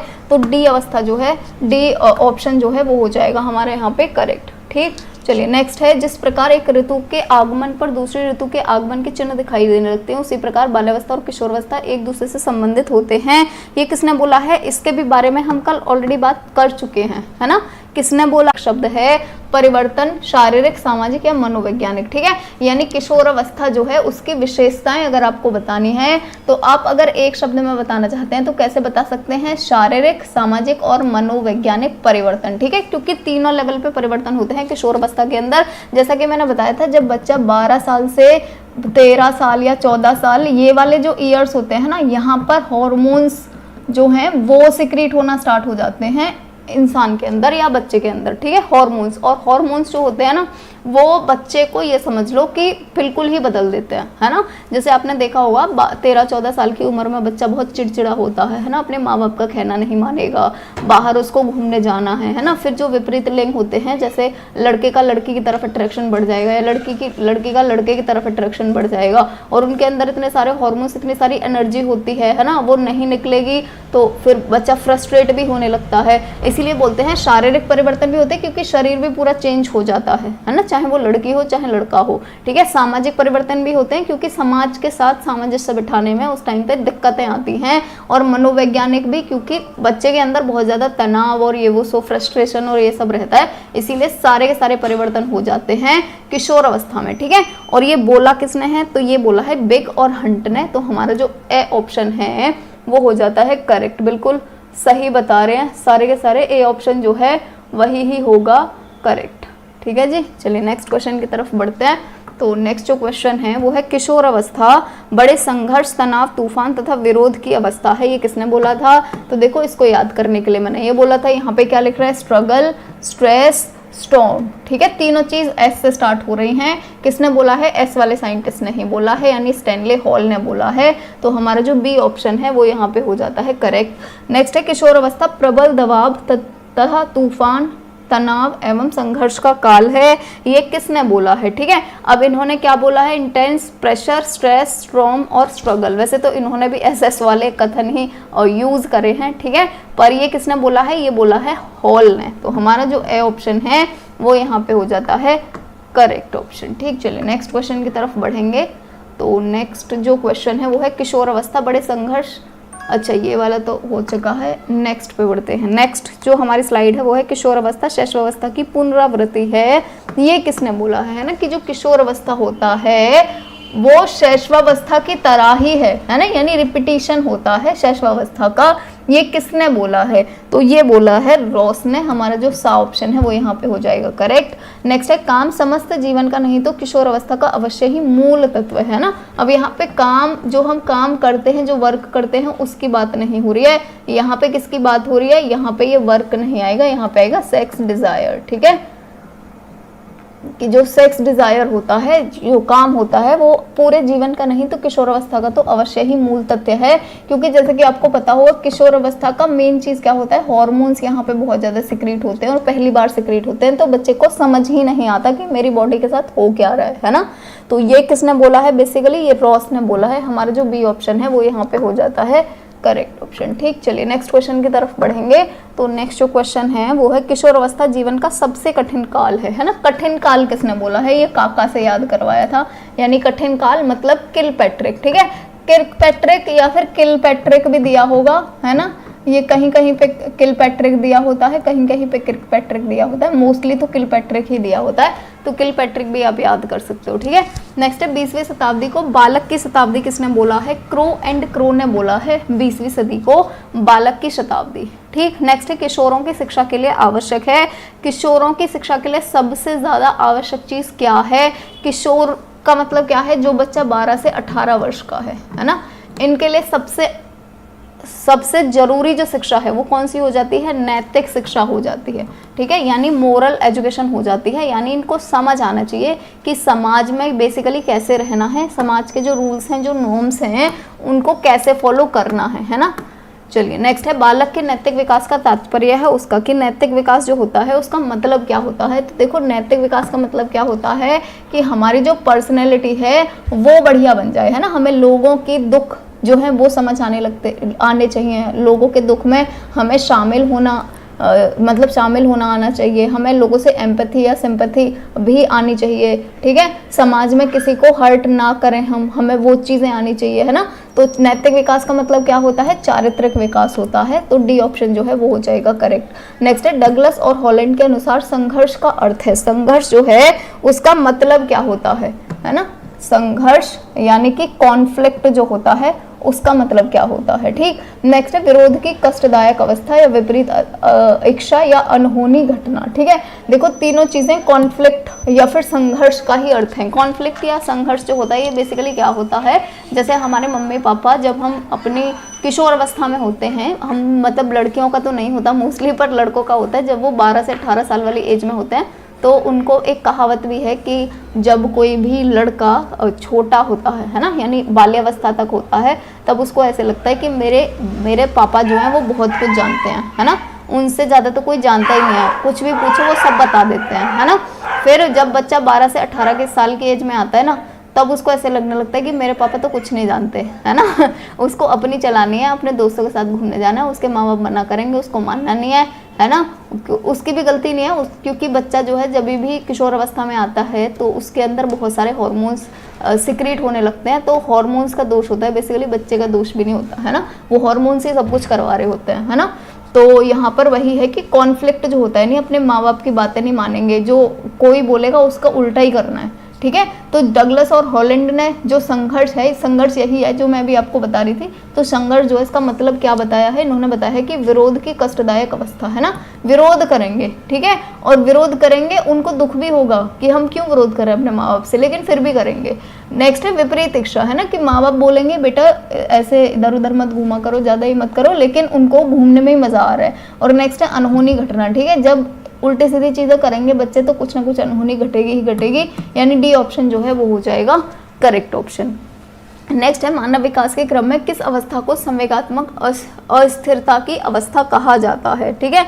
संवेगात्मक का मतलब क्या होता है, इमोशन। संवेग का मतलब समझ लो, संवेग जो लिख रहा है इसका मतलब होता है इमोशंस, ठीक है, यानी जो हमारी फीलिंग्स होती हैं, इमोशंस या फिर हमारी फीलिंग तो सब लोग समझ ही जाएंगे, है ना।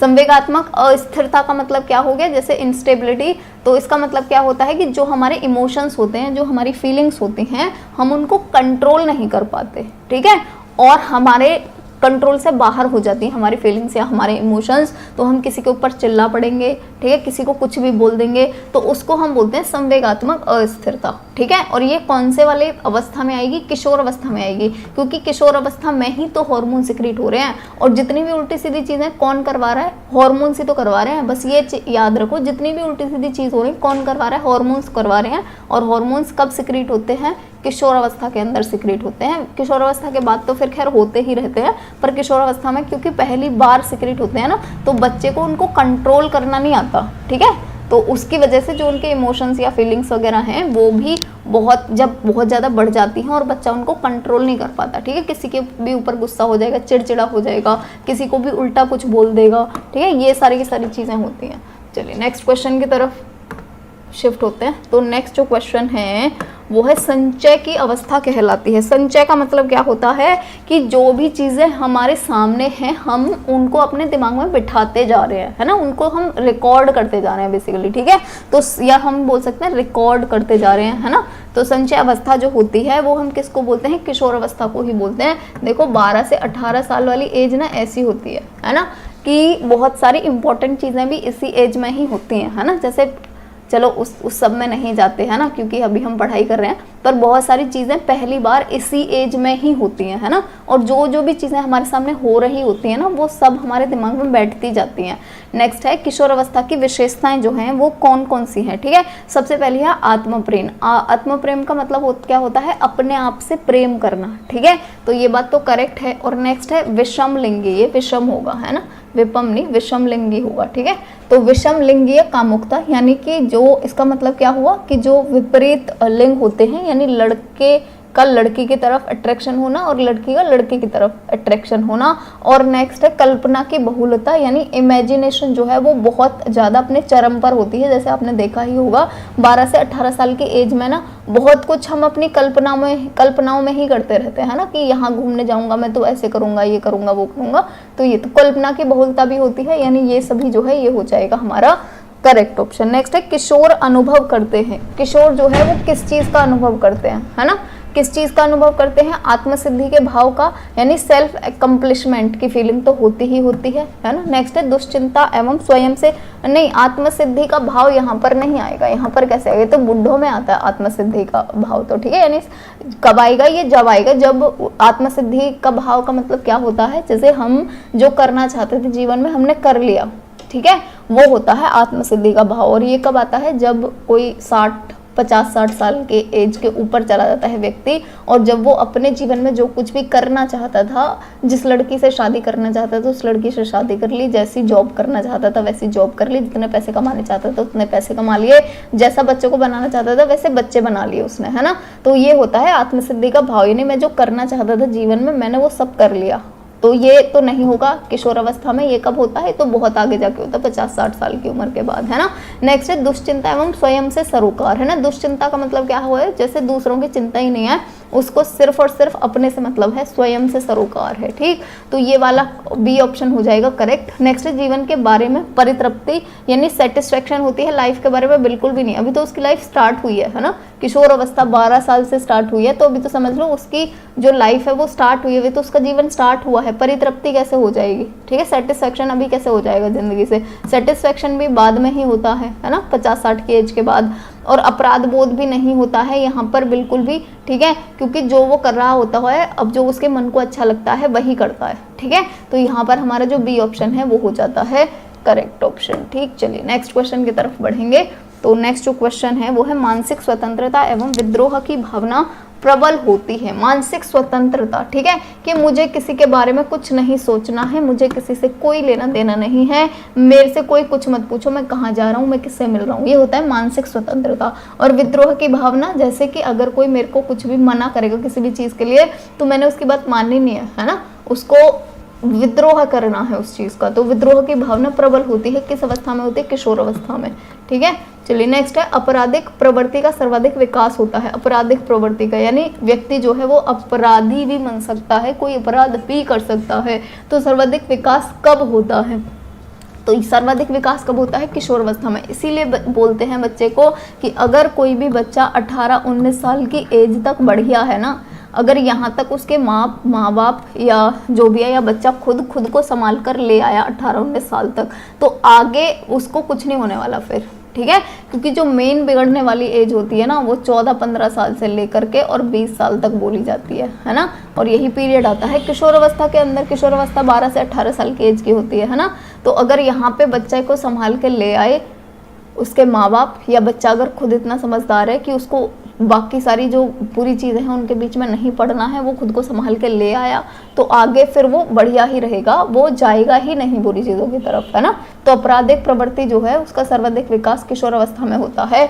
तो यहाँ से इसीलिए बच्चे पर सबसे ज़्यादा ध्यान कहते हैं कि शैशवावस्था में, बाल्यावस्था में देना चाहिए, पर मुझे लगता है सबसे ज़्यादा ध्यान देना चाहिए किशोर अवस्था में, है ना।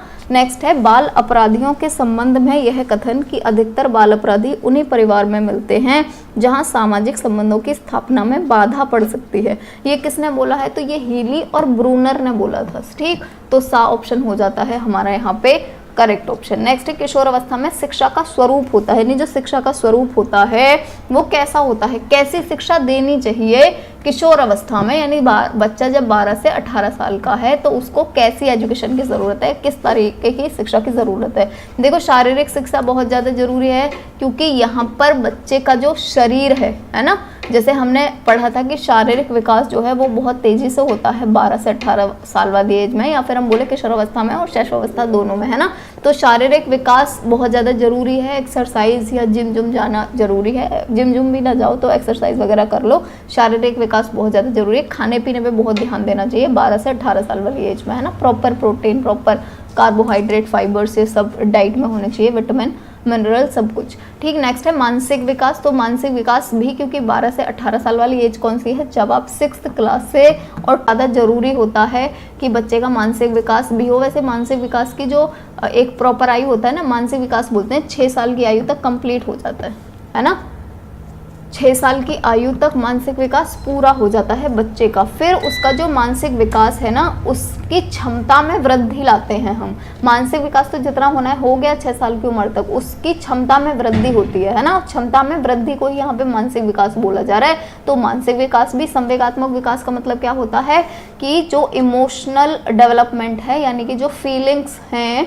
उनका भी विकास होना चाहिए, यानी सारे के सारे होना चाहिए। तो डी ऑप्शन जो है वो यहाँ पे हो जाता है करेक्ट ऑप्शन। ठीक, चलिए नेक्स्ट क्वेश्चन पढ़ते हैं। तो नेक्स्ट क्वेश्चन है, किस आयु वर्ग में लड़कियां तेजी से बढ़ती हैं? अगर लड़कियों को देखोगे ना, तो देखो एक लड़की है 12 साल की और एक लड़की है 14 साल की। ठीक है, दोनों में बहुत ज़्यादा डिफरेंस होगा। ठीक है, एक लड़की 12 साल की, एक लड़की 14 साल की, दोनों में बहुत ज़्यादा डिफरेंस होगा, क्योंकि 12 से 14 वर्ष की आयु में लड़कियां बहुत ज़्यादा तेजी से बढ़ती हैं, है ना। सेम वही फंडामेंटल है कि लड़कियों के अंदर भी तो हार्मोन सिक्रीट हो रहे हैं, है ना, और हार्मोन्स की वजह से लड़कियों का जो बेसिकली बॉडी होता है उसमें भी बहुत सारे परिवर्तन, बहुत सारे चेंजेस आते हैं। इसीलिए 12 से 14 वर्ष की आयु में लड़कियां तेजी से बढ़ती हैं। ठीक, नेक्स्ट है, किशोरों की रुचियों में स्थायित्व का काल है। ठीक है, रुचियों में यानी उनके जो भी इंटरेस्ट हैं उनमें स्थायित्व आ जाता है, यानी स्टेबिलिटी आ जाती है, फिर उनकी रुचियां इधर उधर नहीं भागती। ठीक है, तो कौन सी एज होती है वो 16 से 18। जैसे 16 से 18 वाली एज में अगर किसी को फुटबॉल में इंटरेस्ट है ना, तो अब उसको फुटबॉल में ही इंटरेस्ट रहेगा। बच्चों की तरह नहीं है, बच्चे जो होते हैं बेसिकली बाल्यावस्था की अगर बात करें तो वहाँ पर क्या होता है, इवन 14-15 साल तक भी ऐसे होता है कि आज हमें फुटबॉल पसंद आ रहा है, कल हमें क्रिकेट पसंद आने लगेगा।